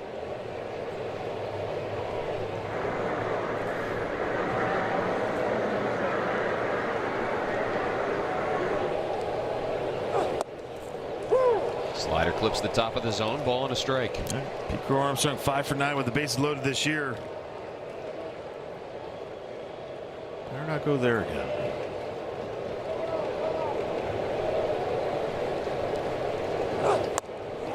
Tried to check his swing, could not.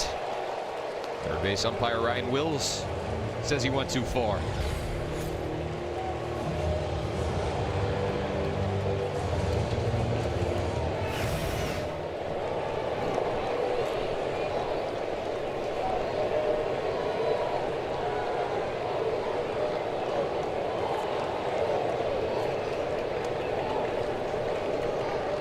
A 1-2. Popped up. Ford will give a look, and he runs out of room. I like it. There's that four-seamer getting a chase up out of the zone. Double up in if you can. I think they want to get back to that curveball down and away.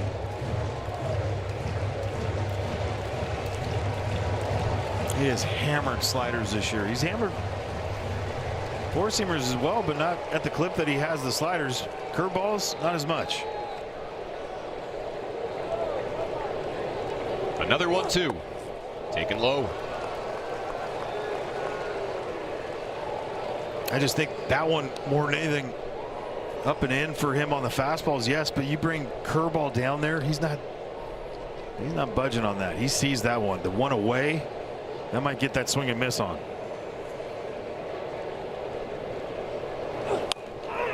Fouls off another. Cubs hitters are relentless tonight.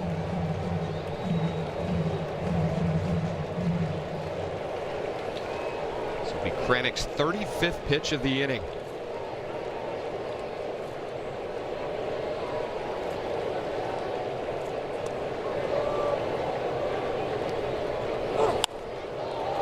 In the air, shallow right. In his Cruz. Nunez will get there. And Kranick strands the bases loaded. The Cubs get one and lead by 3. Become a Nats. 6-3 Cubs here in the bottom of the 5th. The last time these two teams saw each other was the very beginning of the season. So pregame today, we asked Blake Butera to be a little self-reflective. What has he learned from the start of the season? And he said, listen, I'm seeing things from a different lens, whether it's bullpen pieces, openers, how long the opener is going, starter lengths. The more reps you get doing something, you just see it differently. There's been a handful of times where I think I did the right thing and it didn't work out, and also times I did the wrong thing and it did work out. But as long as the process is good and I'm doing what I believe is the right thing, I can live with the outcome. And I think I'm also doing a better job of re-examining how each game went, how each series went, if there's anything from me or our staff and what we could have done differently. But at the end of the day, it's about putting our players in the best position to have success. Dan, ready? Thank you, Alexa. First-year manager doing a really nice job so far and continuing to learn as he goes.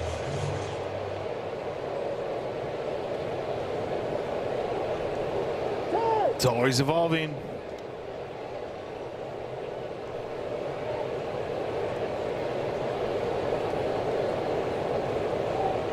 Three Cubs here, bottom 5. Nunez leading it off for Washington and popping one up. Push into foul ground. And he has it for the first out. 2 straight shutdown innings by the Cubs pitchers. Shota Imanaga. Really the difference. They've scored twice on the shutdown inning. Possibilities for the Nats. And then extended it.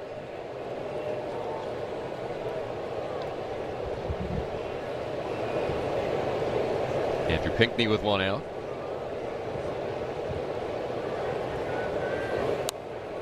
It's funny, our Nationals crew just punching up on our score bug there. The number of pitches by the Nationals versus Imanaga tonight. I was thinking right along with them, and for any, you might have seen me using my fingers and toes inside of my shoes to count up last half inning. The 133 pitches thrown so far by Irvin, Cosgrove, and Kranick.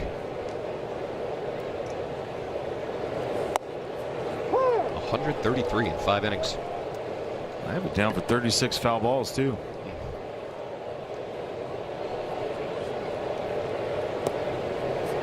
And that's going to take a toll.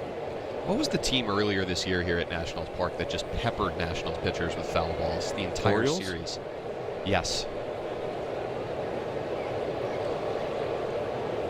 There's been a few, I mean, that have done it, but it's, I feel like not every foul ball is the same, because I felt like tonight, for the most part, Jake did a great job pounding the zone, hitting the spots. And if he missed a spot, I mean, for the most part, it was still a decent pitch, and again, fouled off, especially with 2 strikes. 1-2 to Pinckney. And he went too far. Another strikeout for Imanaga, now 5 on the night.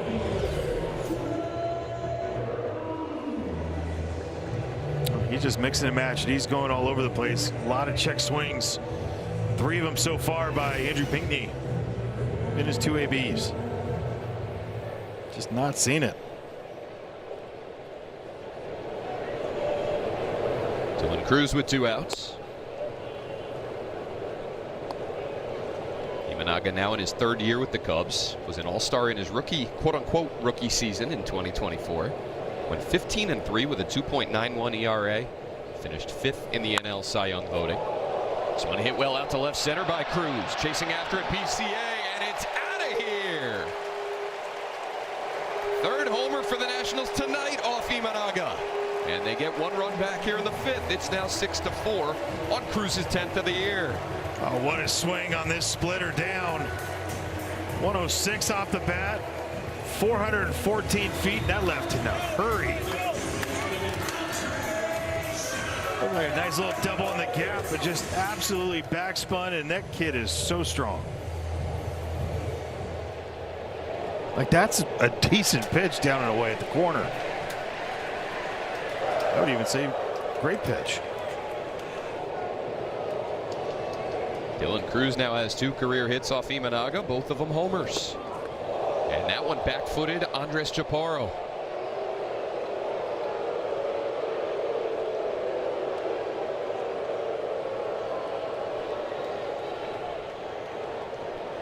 Sweeper kept chasing him until it got him. Look at foot or ankle bone. Yep, that ankle bone. That just goes dead for a little bit.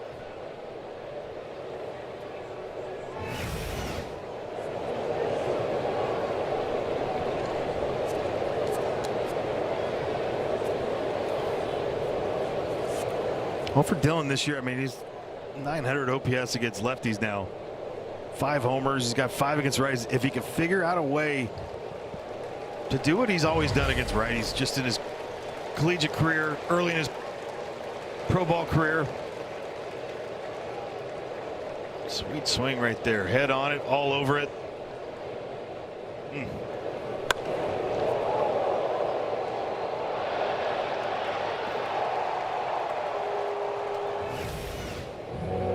Reached base in 18 of his last 22 games. Think about it right now. I mean, just how much it feels like it's all been Cubs. And they're a swing away from tying this thing.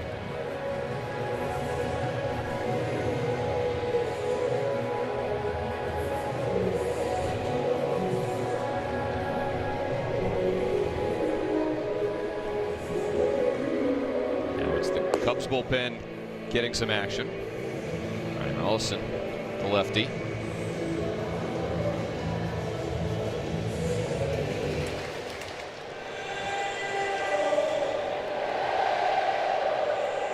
Three of the Nationals' 4 runs tonight coming with 2 outs.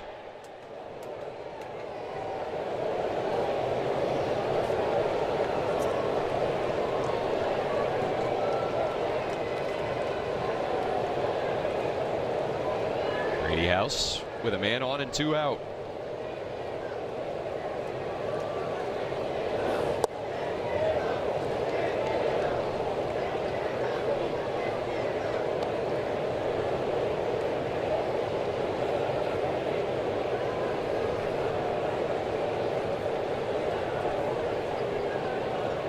Two singles for Brady tonight. Neither of them crushed, but they found outfield grass. This one hit well out to left. 3 for 3 for House tonight. Chaparro moving up to 2nd, and that's 3 straight to have reached here in the 5th after 2 were out. Oh, 2-out nightmare. It's been like that all night. Great job. Get a sweeper. Let's play Pepper with the left fielder. Nice and controlled. Nicely done by Brady. Now the right guy up. That's what you got to think in the situation, even if it is left on left. And he won't get a look at Imanaga. Greg Counsell's going to go to one lefty to replace another. Imanaga gets through 4 2/3, and that's it. 2 on with 2 out. Abrams coming up, and a chance for the Nats to get even or take the lead here in the 5th. On DirecTV. 6-7-0 Cubs, 4-6-0 Nationals. They've gotten back within 2 here in the bottom of the 5th. 2 on with 2 out, and C.J. Abrams will face the lefty Ryan Rollison. Yeah, the 6'2 lefty, 29-year-old, coming off for his 42nd game. He's got 2 opens on the year. He's 6-1, 4 holds. Look at this, 17 for 25. He's given up a few of those stranded runners this year, but against lefties, he's been fantastic. 167 average against, 33% strikeout rate, and a lot of it due to that sweeper. It might be 4th on the list, but it's number 2. We're actually taking it back, number 1 the last couple of weeks against lefties. First pitch to Abrams misses low. Andres Chaparro out there at second was hit by a pitch. Brady House down at first after his 3rd single of the night.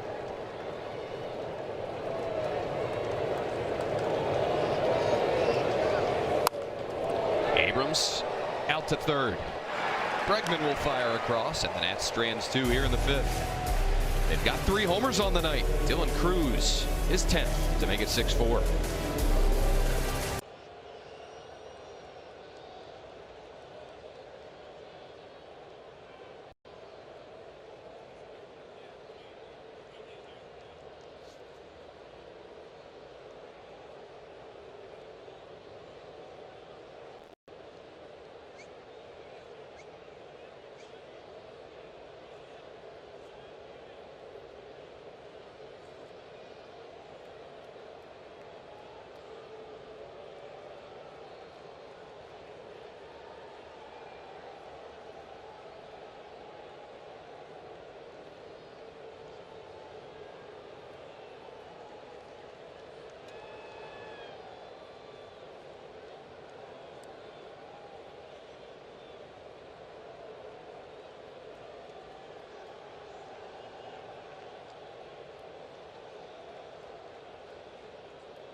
Well, last night in Toronto, how about this play right here?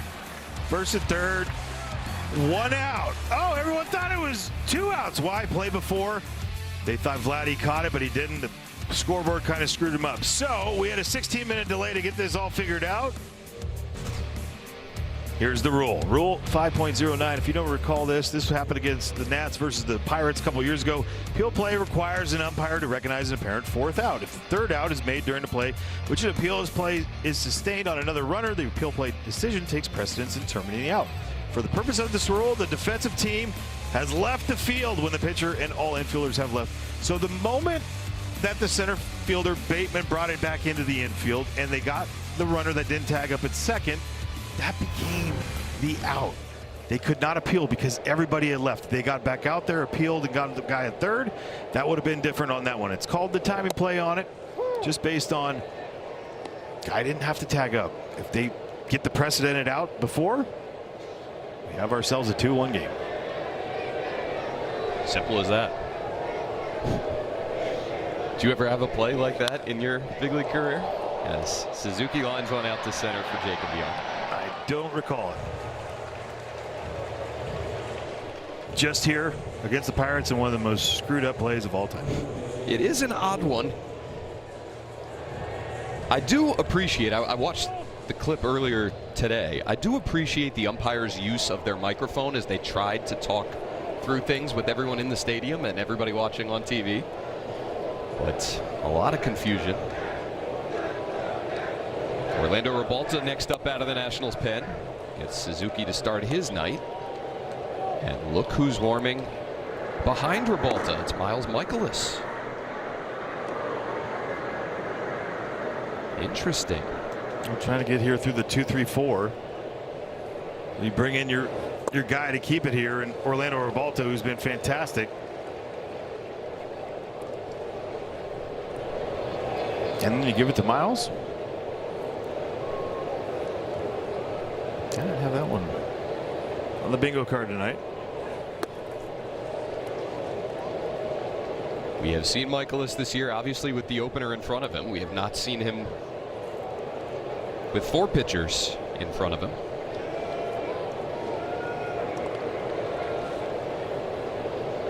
Ribalta's 2-1 to Bush. Hit hard. Nunez gloves it. Takes him into shallow right field. He sets and fires to get Bush.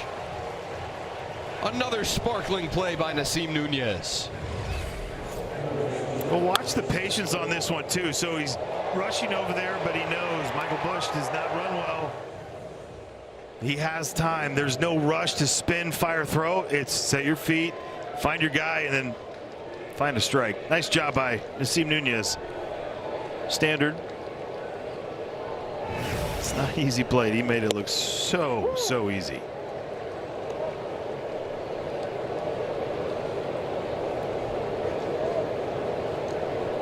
Couple loud outs for the Cubs so far here in the 6th. Bregman hits one high and deep to left. That'll leave the yard as well. The 2 top offenses in the game are putting up big numbers here at Nationals Park this evening. Bregman launching his 13th of the year, and the Cubs have their 3-run lead back. Well, 97.5 on that sinker, up and in the strike zone. First pitch slider, and then I guess you could say just a little bit of a, can't sit there and critique it. That's just a good piece of hitting right there. Short and quick to the ball.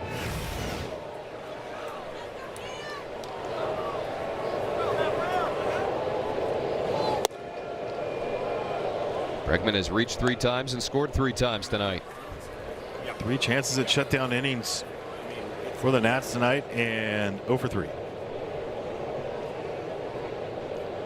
Cubs have scored in 5 of their 6 offensive innings so far.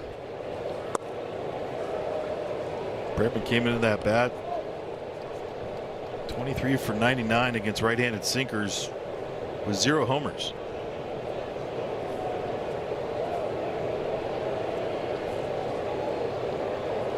Home run number 222 of his career.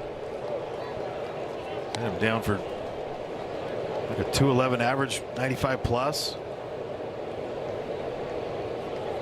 So you think you get ahead, tack him in, and he beat you. And then a 4-pitch walk to Ian Happ. He's on for the 3rd time tonight.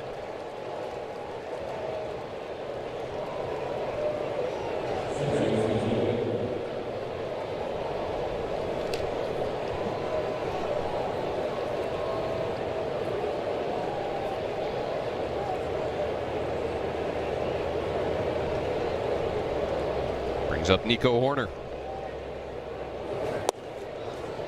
In there with the heater.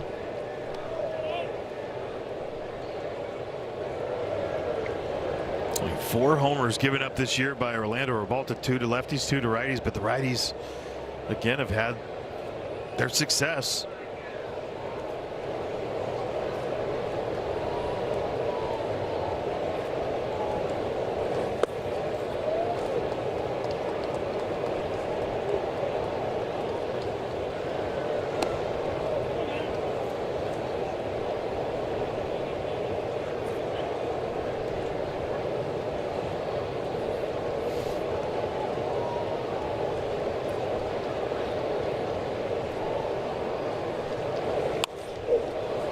Popped up. Abrams on the second base side. But the Cubs get another. Alex Bregman leaves the yard, and it's 7-4 Cubbies.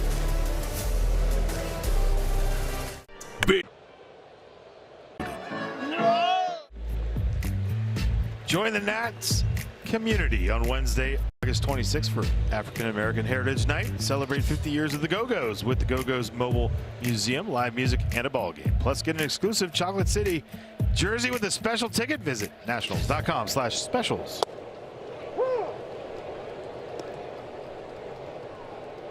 Seven 4 Cubs to the bottom of the 6th. Ford, Young, and Lyle for the Nationals here. Busted back grounder left side. Swanson chops his steps and had enough time to get forward.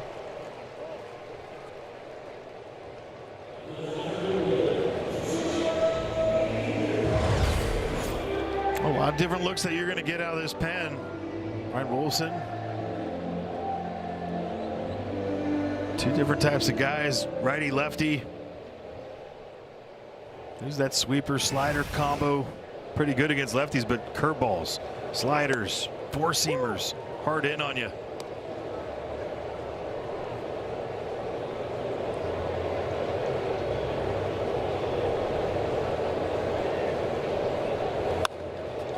Young hits another one hard. That's fair. It'll hit off the sidewall. Ian Happ chasing it down. Whiffs on the throw. Ball slipped out of his hand. Jacob Young had second base anyway. And JY his second extra base hit of the night.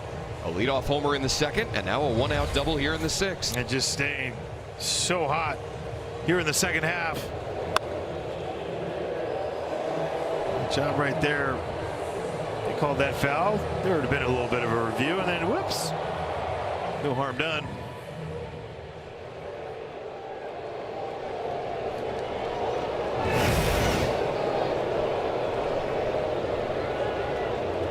Left on left matchup here for Dalen Lyle.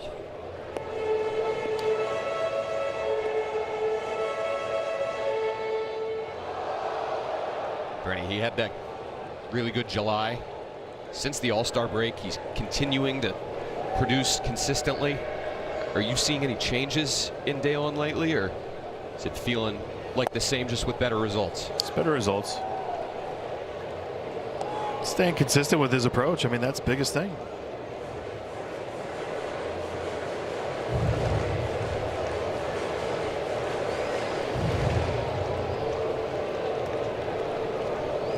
Fly out to center and a line out to left for Lyle tonight.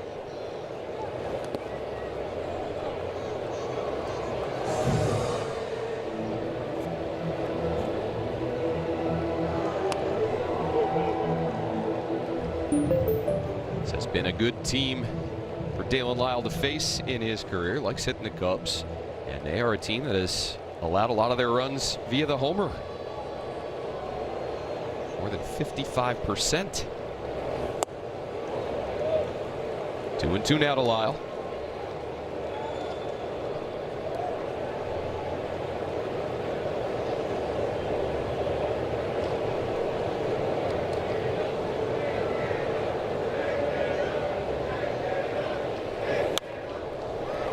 His example this weekend, just homering on a changeup up and then going down and in for RBI double, and then big hit down and away, just flipping one to left the other night.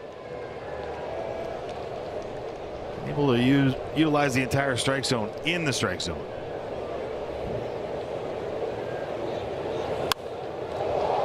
In the air to center. Armstrong gliding back to it. He has it. Young tagging. He'll move up to third on the second out.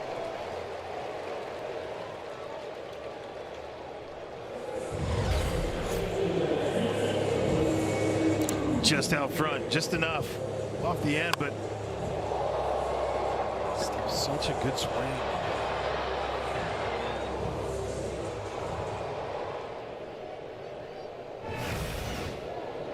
Young 90 feet away. Here's Nasim Nunez with 2 down. Backdoor curveball lands for strike 1.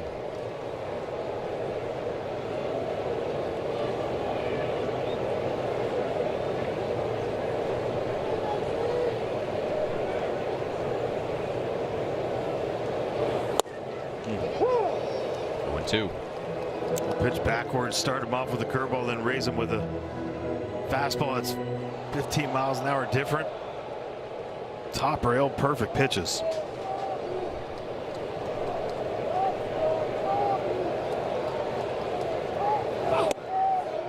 Went back up there. No swing, says Jonathan Parra.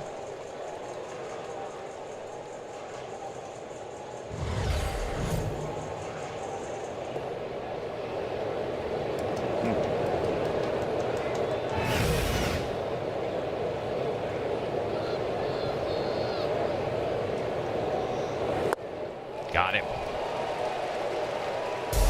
Curveball first pitch. Couple heaters up, then back to the curve for the strikeout. Our new oven toasted sandwiches just joined the Papa Pairings menu. Strikeout recorded by any Nationals pitcher this season. The Washington area Toyota dealers will donate $50 to the Children's Inn at NIH. 5 of them for Nationals pitchers tonight. 4 by Jake Irvin, 1 Tom Cosgrove. And now here top 7, it's Miles Michaelis for Franny, a true relief appearance. Yeah, 25th game this year.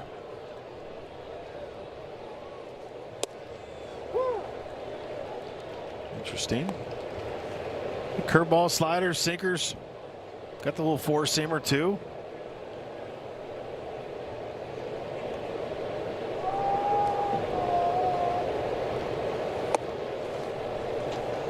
Ball and a strike to Michael Conforto.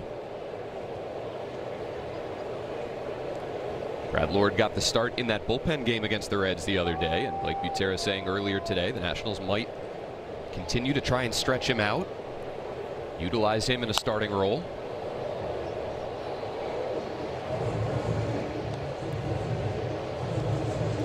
Already one longtime veteran out there in the Nationals bullpen in Trevor Williams.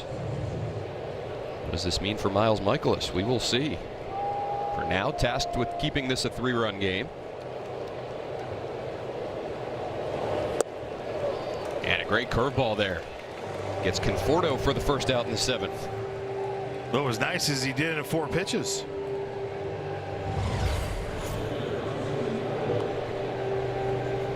Just a huge curveball. Love it. Great way to start for Miles Michaelis.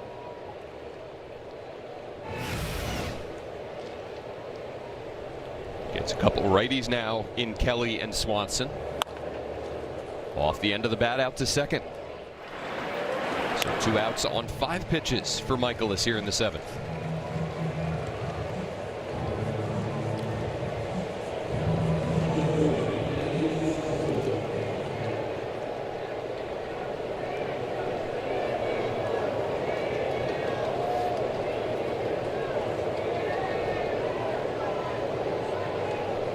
Dansby Swanson struck out in the 2nd, was hit by a pitch in the 4th, and drew a bases loaded walk in the 5th.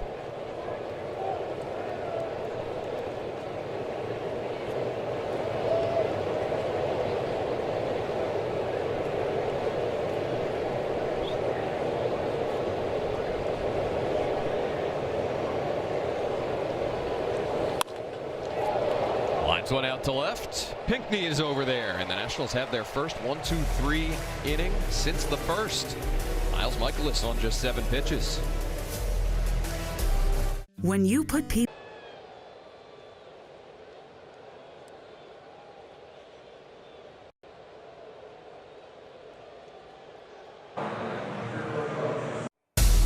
This copyrighted telecast is presented by authority of the Washington Nationals and may be reproduced or retransmitted in any form. And the accounts and descriptions of this game may not be disseminated without the express written consent of the Washington Nationals. Little fella's going solo tarps off. Fired up. Miles Michaelis gets the job done in quick fashion, top 7. And as we wrap up the 7th inning stretch, it's the righty Trent Thornton for the Cubs. That'll force some lefties off the bench here. Jose Tena will pinch hit for Andrew Pinckney. Well, Trent Thornton is 35th game on the year. 2.72 ERA. Certain things that you're going to notice with him, especially not a lot of strikeouts. A few more walks. 17 strikeouts, 15 walks.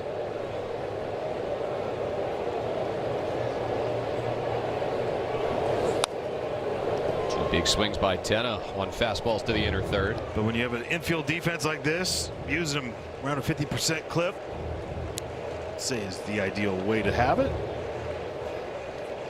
Four seamers and curveballs to lefties, sweepers, cutters and four seamers to righties. 1 ball, 2 strikes. 8th year in the big leagues for Thornton. Stints with the Blue Jays and Mariners.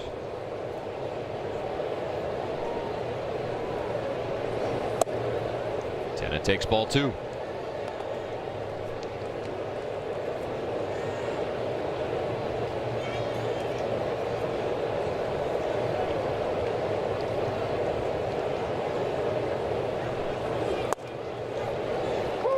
Curveball lands for strike 3. Jose Tenna wants to challenge.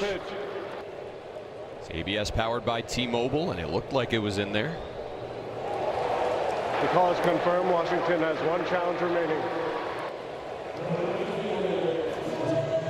Oh, big curveball right here.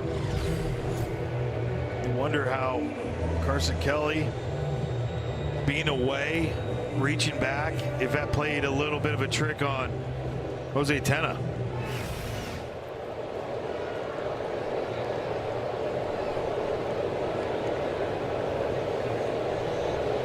Dylan Cruz homered his last time. Pops one up this time.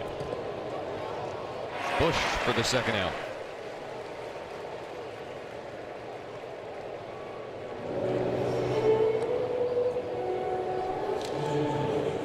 Neither of these teams excelling with runners in scoring position tonight. The Nationals 0 for 3. Cubs just 1 for 7. They've stranded 8, but they've scored 7 runs. Now it's Abby Ortiz to bat for Chaparro with 2 down.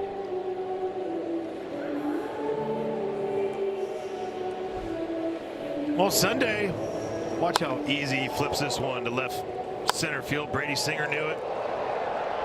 Such a sweet swing. Into the walkway. Flipped it over there.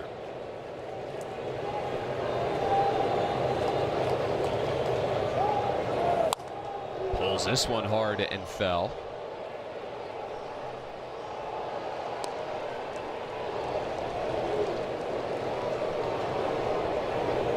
What a nice start it's been for Ortiz to his big league career.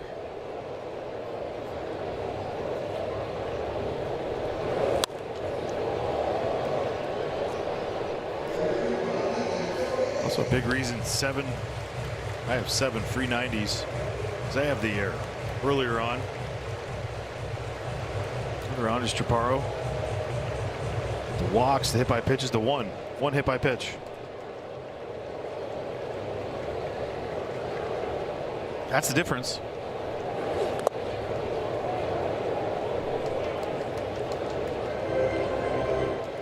Both teams with multiple homers. Crow, Armstrong, and Bregman for the Cubs. Abrams, Young, and Cruz for the Nationals.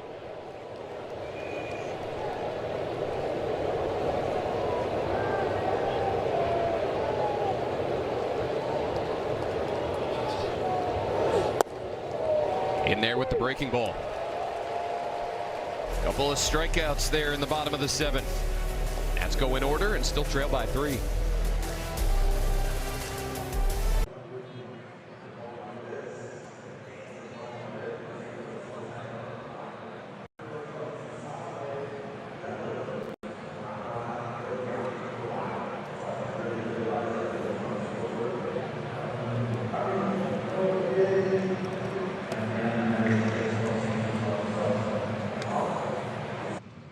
Epic shoe sale today at Dick's.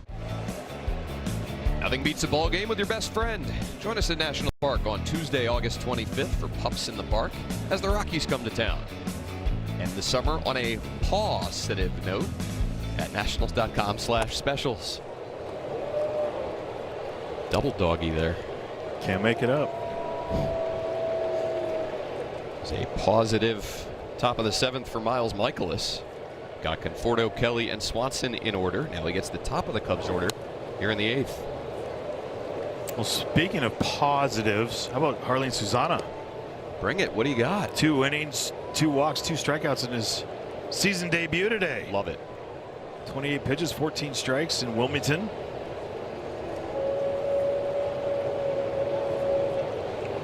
Working his way back from that lat issue.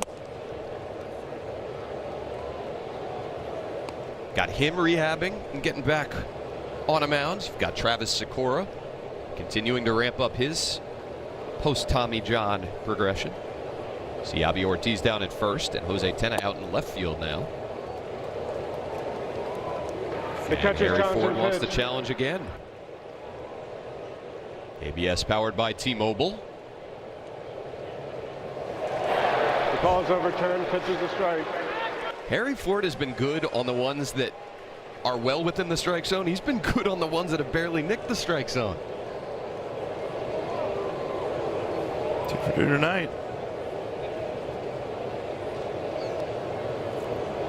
2-2 now to PCA. 1 for 4 tonight with a homer. Out to left. Tena is there. And there's one down. Well, one thing for Harley Susanna tonight, 101.5, the average fastball on it. So that's pretty decent.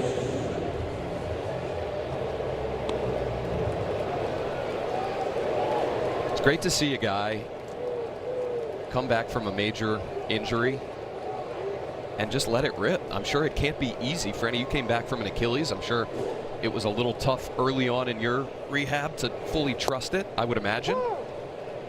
Yeah, but that one is totally different for me. Like just thinking about a young kid and your lat and throwing it 102 and being okay with it. But they said it was hard to keep him back from throwing hard during his rehab bullpen sessions. Out to center, Jacob Young back, and that one will leave the yard. Seiya Suzuki hits his 20th of the season. There's 8 on the board for the Cubs here in the 8th.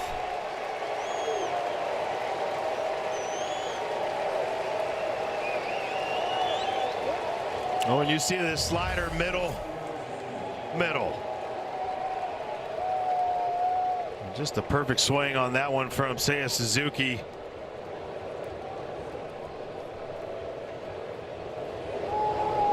All these balls have been just absolutely scorched tonight. Not just, well, it's a ballpark that is good to hit in. It's like, no, they've been touched. 5 homers on a slider this season for him. Now 3 for each team tonight. Ball and a strike to Michael Busch.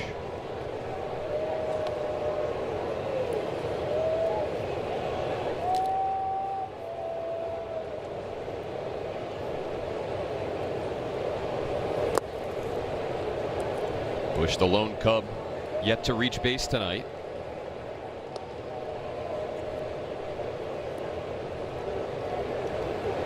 They have 9 hits, 5 walks, a hit by pitch.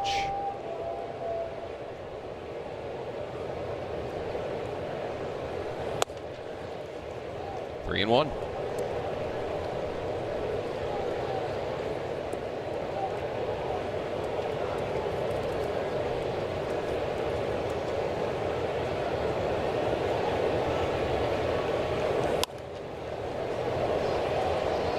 Against the Reds, I mean, you've 6 walks in the first 2 games, none in game 3. And 5 of those and a hit by pitch today. That's going to be the result on the board right now. 3-2 to Busch. Curveball in there. Busch down on strikes for the second out. Perfect pitch. Nice job. Way to respond for Miles Michaelis. Curveball's working right now.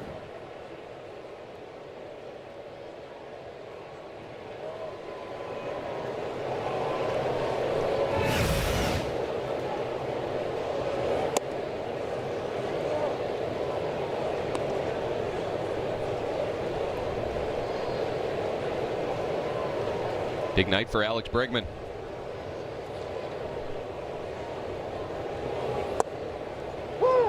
Strike 1 at the knees.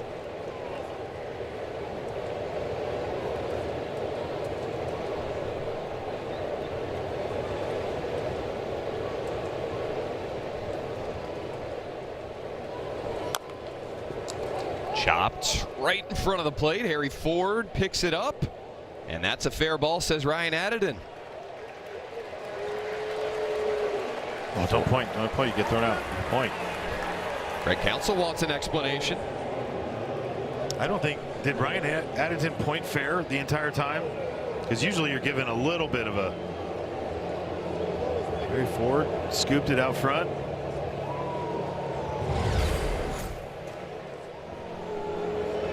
A little tapper. Good patience. Whoa. Did Harry block the view? We'll never know. He got the out.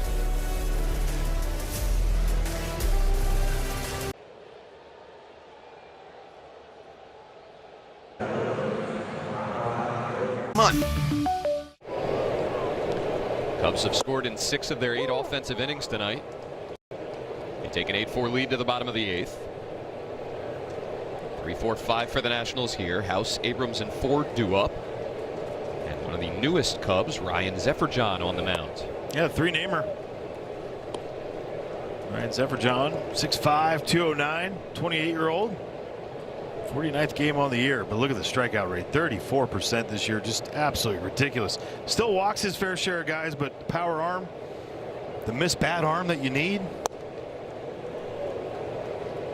Sweepers, 4-seamers, 4-seamer averaging 97. Got the sinker and slider to go along with it. Brady House 3 for 3 tonight. I believe he was to the outer edge. One of the many that were on Trout National when they all were getting traded at the same time. How about that?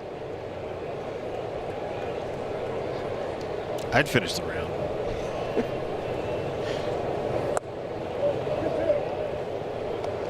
Just to say you played at your teammate's golf course, not like that he's a member at that he owns built and designed. Yeah. With Tiger Woods, no big deal. Just casual. Everybody's doing that these days. Brady House continues his perfect offensive night. 3 singles, a run scored, and a leadoff walk here in the 8th. Well, the first walk of the night for the Nats. So Zefferjohn, one of the Cubs' deadline pickups. Some rotation additions in Gossman and Holmes. Tyrone Taylor, the Mets outfielder, covers some ground out there when needed, although, as we mentioned in our open, I don't know how much he's going to be called upon as a defensive replacement out there with this Cubs unit. Ball 1 to C.J. Abrams. Gossman, Holmes, and Taylor all rental additions for the Cubs. Zefferjohn, multiple years of team control, so they're buying not just for the playoff push, but for the future as well.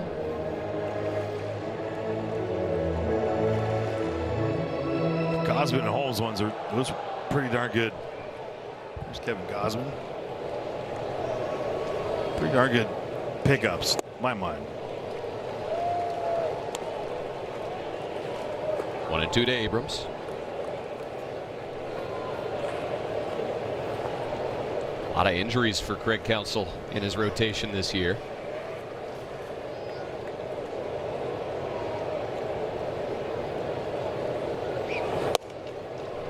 Well, Matthew Boyd, earlier in the year being injured, he's back, which is great. Cade Horton, after his start, done for the year. Just plenty. They just needed more reinforcements. Abrams hits one well out to left, but that'll carry to Happ. Squared up 98, and it's the first out, bottom 8. Oh, good swing. Look, at Nats fans are going to be, we could have done the same thing. It's like, just take a minute, look out in the field. This is what they've built, right? With Chicago, with a little bit of patience, a little bit also the frustration of fans. But they're solidified, above average players at every single spot. And that's what you're trying to get. And then trade from that strength. They gave up some prospects in order to get all these additions at the deadline. Moises Ballesteros, who really impressed last year. Top 100 prospect. They give up. They had nowhere to go with him. When you've got enough good veteran players, that you've signed. You've signed at Bregman for long term, Dansby obviously. And then you turn Nico Horner and Pete Crow Armstrong, Ian Happ's towards the back end of his. Seiya Suzuki's coming up soon, I think. Yeah, after this year. So, I mean, like, there's going to be some needs at some point, but in the moment. ABS powered by T-Mobile. That one comfortably in there. The call is confirmed. Washington has no challenges remaining. 1-2 the count to Ford.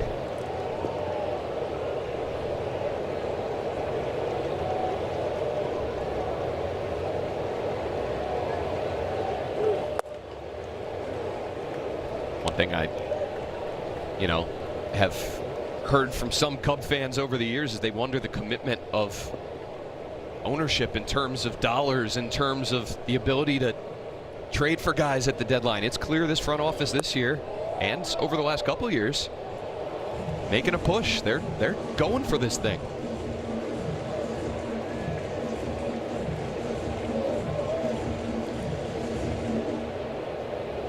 Well, I think also too, I mean, you see Milwaukee doing what they've done. It's like, guys, we got to do something even more. Yeah. 3-2 to Ford is hit down the left field line. That'll stay fair. Going first to third is Brady House. Ford gonna hustle into second. Ahead of the throw with a double. 2 in scoring position for the Nats here in the 8th as they try and mount a comeback. Now he took second, and he was, I do think, number one, great swing, but I do think he got fooled by Ian Happ, who kind of throws it like he's going to go to third. Almost like a no-looker to second. His whole body was pointing towards third. Nice job by Harry Ford.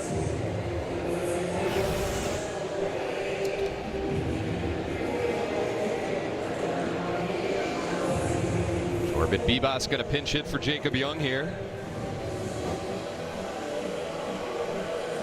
So JY's night is done. A homer and a double.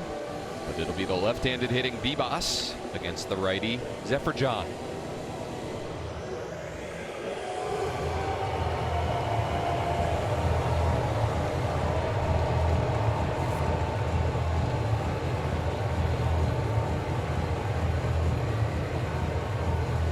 Talk about the process of Blake Butera and this Nationals front office. They've been playing the platoons all year.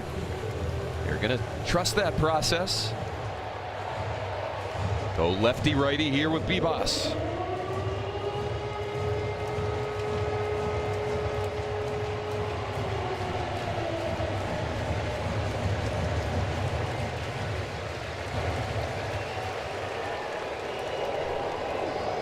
House at third, Ford at second. Bibas out to left. Slicing. What a catch by Ian Happ. Brady House tags and scores, but Ian Happ picked one off the turf. Did he pick it off the turf? That's the ruling. Third base umpire Ryan Wills put a fist in the air.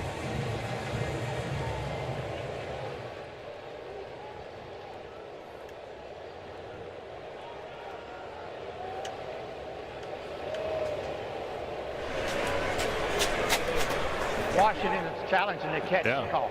It looked like, from up here, I thought he trapped it.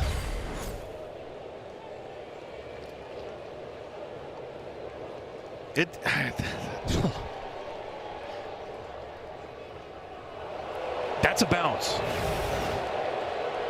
You could see the bounce, correct? It bounced off something.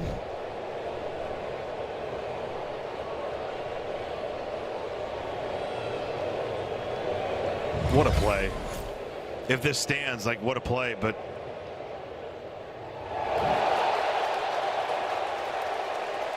first replay shown on the big board here at National Park got an uncertain reaction from the crowd. Second one, they feel more confident it hit the grass.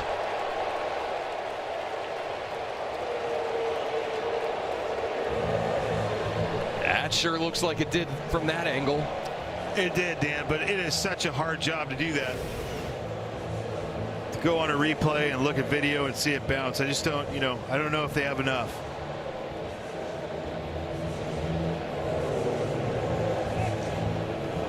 If the call stands, it's a sacrifice fly to Bibas. Nationals back within 3 and 2 outs. If they reverse the call, there's 2 on with 1 out here in the 8th.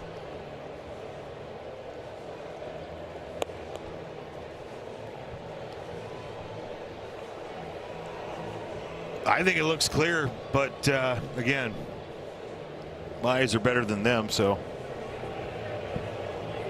The rare case maybe where a camera angle where it's further away shows more definitively that it should be an overturned call. What is taking so long?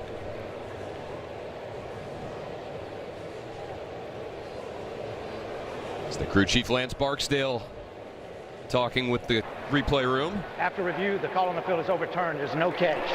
There we go. Thank you. See, tough job. Pinch hit RBI single for Jordan Bibas. Great effort by Happ. And now Blake Butera out to discuss something with Lance Barksdale.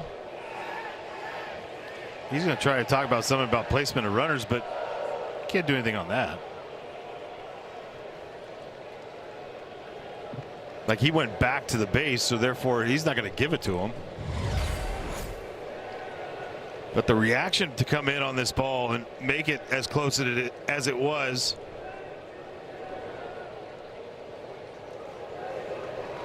And to me, I sit there and I say, Harry Ford didn't look at an umpire to get that call. He went back because he thought there was a catch. And so therefore, there should never be an advancement on that. Butera back to the Nationals dugout. Bibas gets his 19th RBI of the season, and the Nats are 1 swing away from tying this now in the 8th. Here's Dalen Lyle.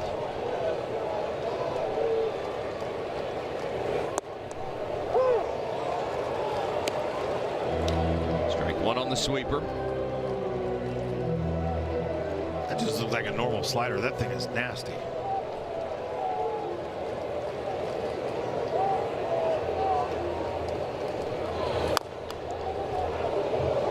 Bounced foul over the Nationals dugout.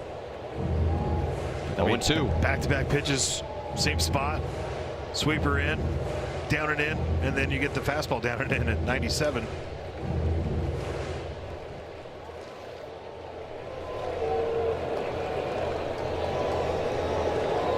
Leadoff walk by Brady House started it here in the 8th. Harry Ford a double. Bibas a pinch hit RBI single.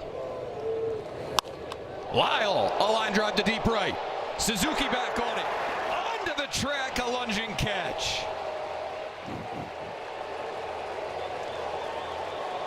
We talked all night about how these Cubs outfielders and infielders, frankly, can defend their butts off. Happ nearly made a web gem. Suzuki, a heck of a play for the 2nd out.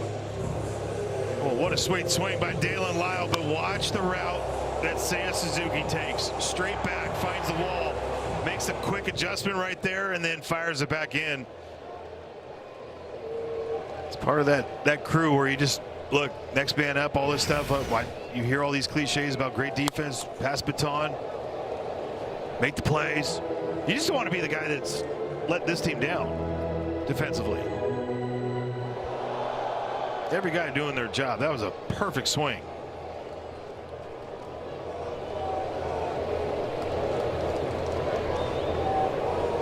Asim Nunez now with 2 down. A line drive up the middle. Nobody can catch that one. Ford getting set to the plate. Throw up the line. And it's 8-6 here in the 8th. Nunez his first knock of the night. The Nationals have plated 2 in the frame.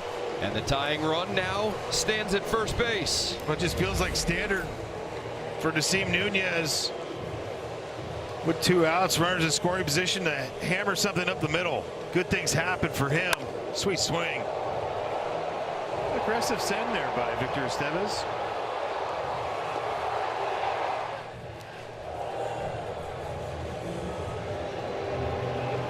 That'll do it for Ryan Zephyr-John. 2 have scored here in the inning.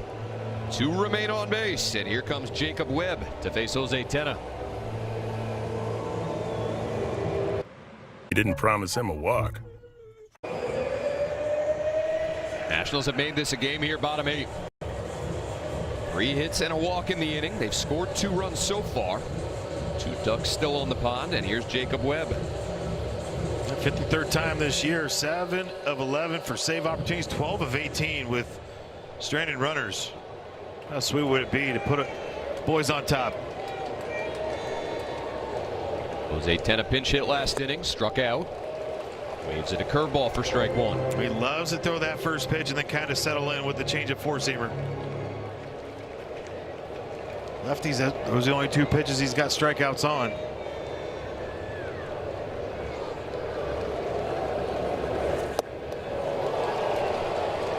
Nasty, 0-2.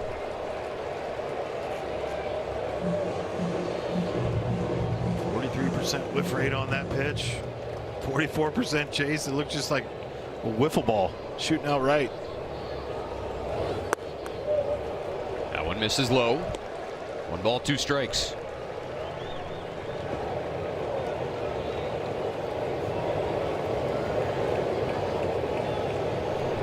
Vivas at second, Nunez at first.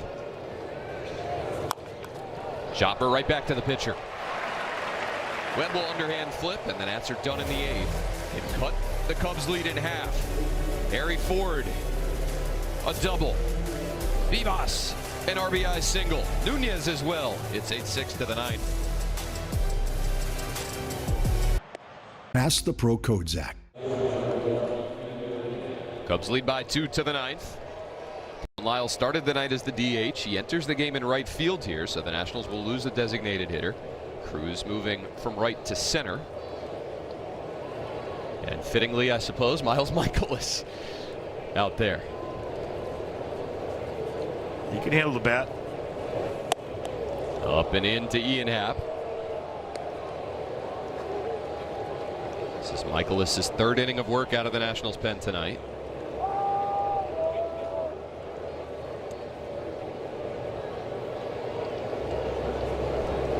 Happ, Horner, and Conforto for the Cubs.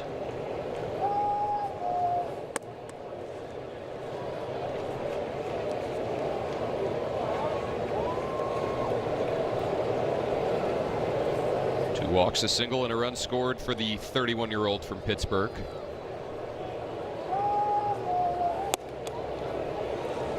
Three straight have missed. Oh, with all due respect to Andres, I still don't understand how that wasn't an error. Just saying. Let's hit it 99. That's great. He's been playing great over there. Yep.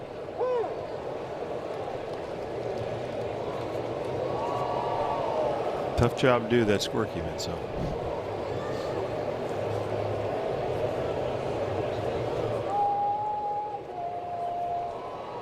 One for Michaelis. In there with the slider.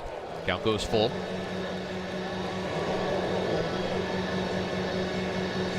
Nationals will have the top of the order up. Bottom 9.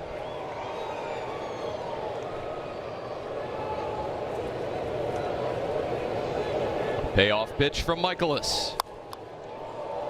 Popped him up. Abrams back into shallow left center. And there's the first out.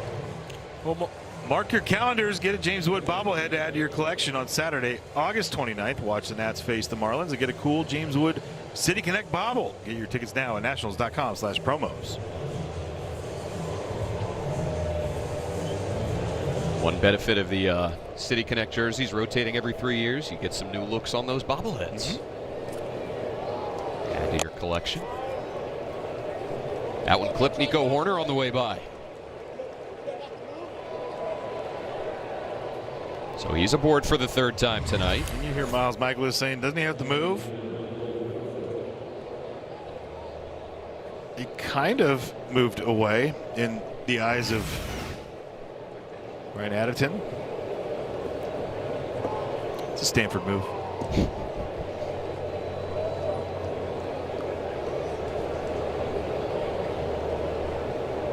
Conforto with one on and one out. High, strike one.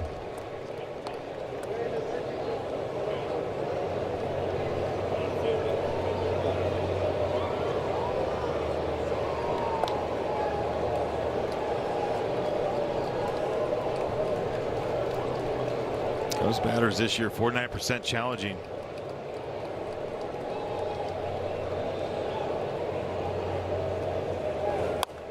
See a lot of looks. Not a lot of triggers pulled on those. We've talked about how when guys go with the ABS with confidence, I don't know, it does kind of lead. Well, I mean, it's kind of in play with what we've seen throughout the league. Conforto a fly ball out to right center. Cruz settling under it. Horner was off on the pitch. Was able to find the baseball and get back to first safely on a deep second out. I mean, it is night and day. The younger guys that have had the ABS system in the league have been so good. And especially the guys, you know, Sal Stewart being one of them. I mean, he's fired off 41 of them. But I mean, if you've been around it quite a bit, I mean, you feel the confidence in doing it, using it, understanding where your zone is. And you look at this up and down this lineup, I mean, not a lot of young guys, technically, by experience. It's all veteran type guys. Pico Armstrong's he's your Ute. 24 years old. Next youngest is Michael Bush at 28. That was the oldest guy in the Nationals lineup for most of the season. Drew Millis went healthy. Oh, and Miles had to ruin the no plate appearances above 30 years old this year, or actually 28 years old. Yeah. Next closest was the Marlins at 50. Just a wild statistic. The Cubs actually the oldest roster in terms of average age in Major League Baseball. The Nationals the second youngest.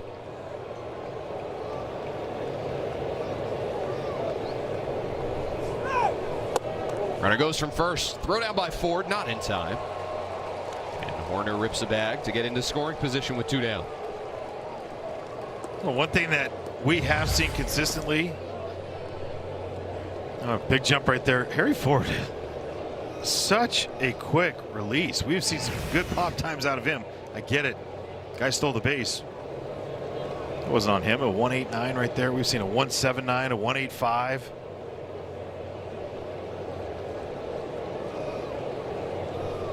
Transfers are so quick, like almost like a second baseman.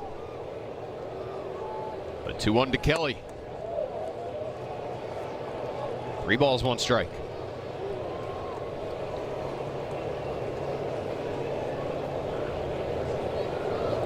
Got a base open down there. Dansby Swanson waiting on deck.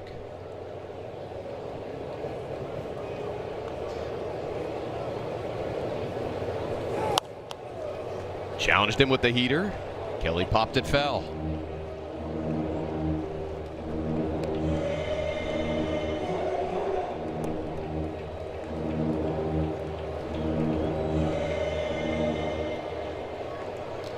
Eight-6 Cubs here in the 9th. Nobody warming in the Chicago bullpen. Nationals trying to keep this deficit at 2. Breaking ball hit hard out to left center. Over to get it is Tenna. And Miles Michaelis puts up a 0 in the top of the 9th. 8-6 here at Nationals Park. Still 3 outs with which to work.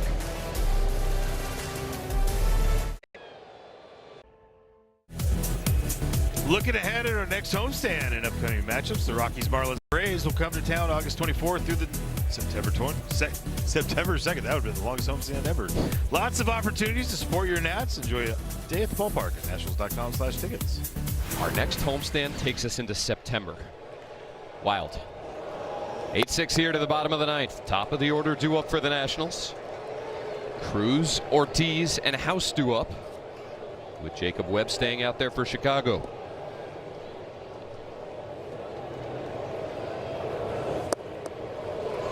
Nasty changeup yet again. Ball and a strike. I've been throwing that the last couple of weeks. It's been fastball slider versus right-handers. Only a 5% clip on that. That was a beauty. Dotted to the inside edge. 1-2.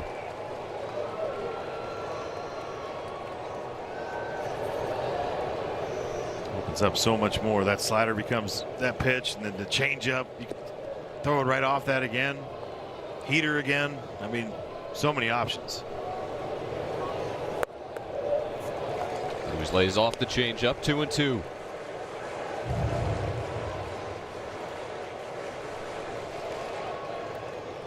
Trying to set the table with Ortiz behind him. Lashed foul.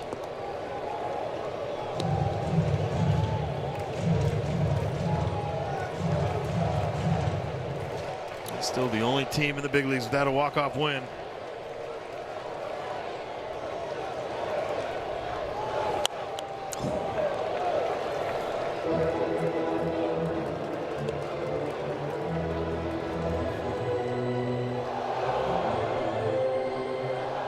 They're doing their part. Another 2-2. Cruz down on strikes. Well, first pitch slider that he saw was a ball, and then the next few were changeups and fastballs, and then you get the perfect slider on the down and away quarter.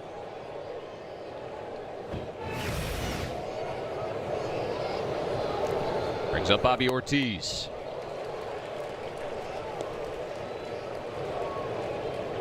Pinch hit for Andres Chaparro in the 7th. Struck out to end the inning. Lefties were hitting 171 off that changeup this year.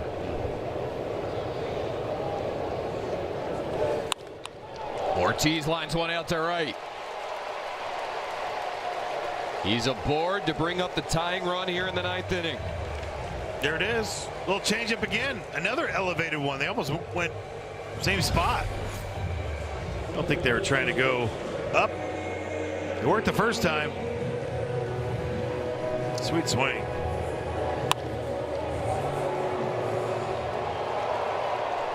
Brady House has been on base 4 times tonight. 3 singles and a walk. Takes the slider away for ball 1.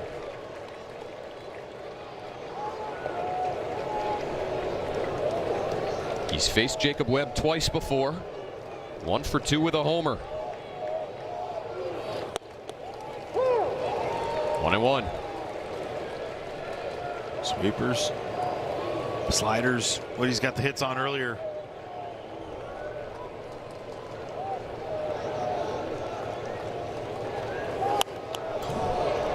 Click late on the heater. 1-2. Now last time he raised 4-seam fastball up and away to Dylan Cruz. Where'd he go to?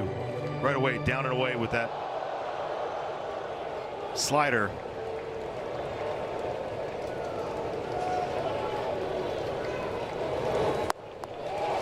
Changeup down and in. Right on right. And he has his 2nd strikeout of the inning. That's what he wants to go to. 7 strikeout this year against righties with that changeup.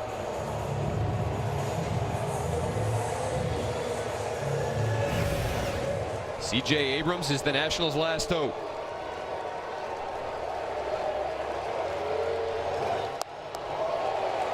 Swing and a miss on the changeup. 0-1.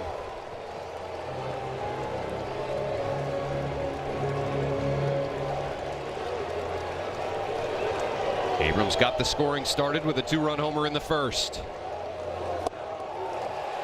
Chases another changeup. 0-2.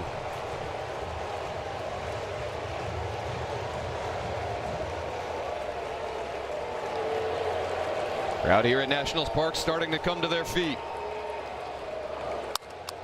Ortiz advancing the 2nd, but the ball game is over. Abrams out in front of that breaking ball. Webb shuts the door, and the Nationals drop the first game of this 3-game series with the Cubs. 8-6 our final score tonight. Nationals jumped on top early, But this Cubs offense was relentless tonight. Kevin Franzen, I'm Dan Kolko. Alexa Dat is next with Nationals postgame.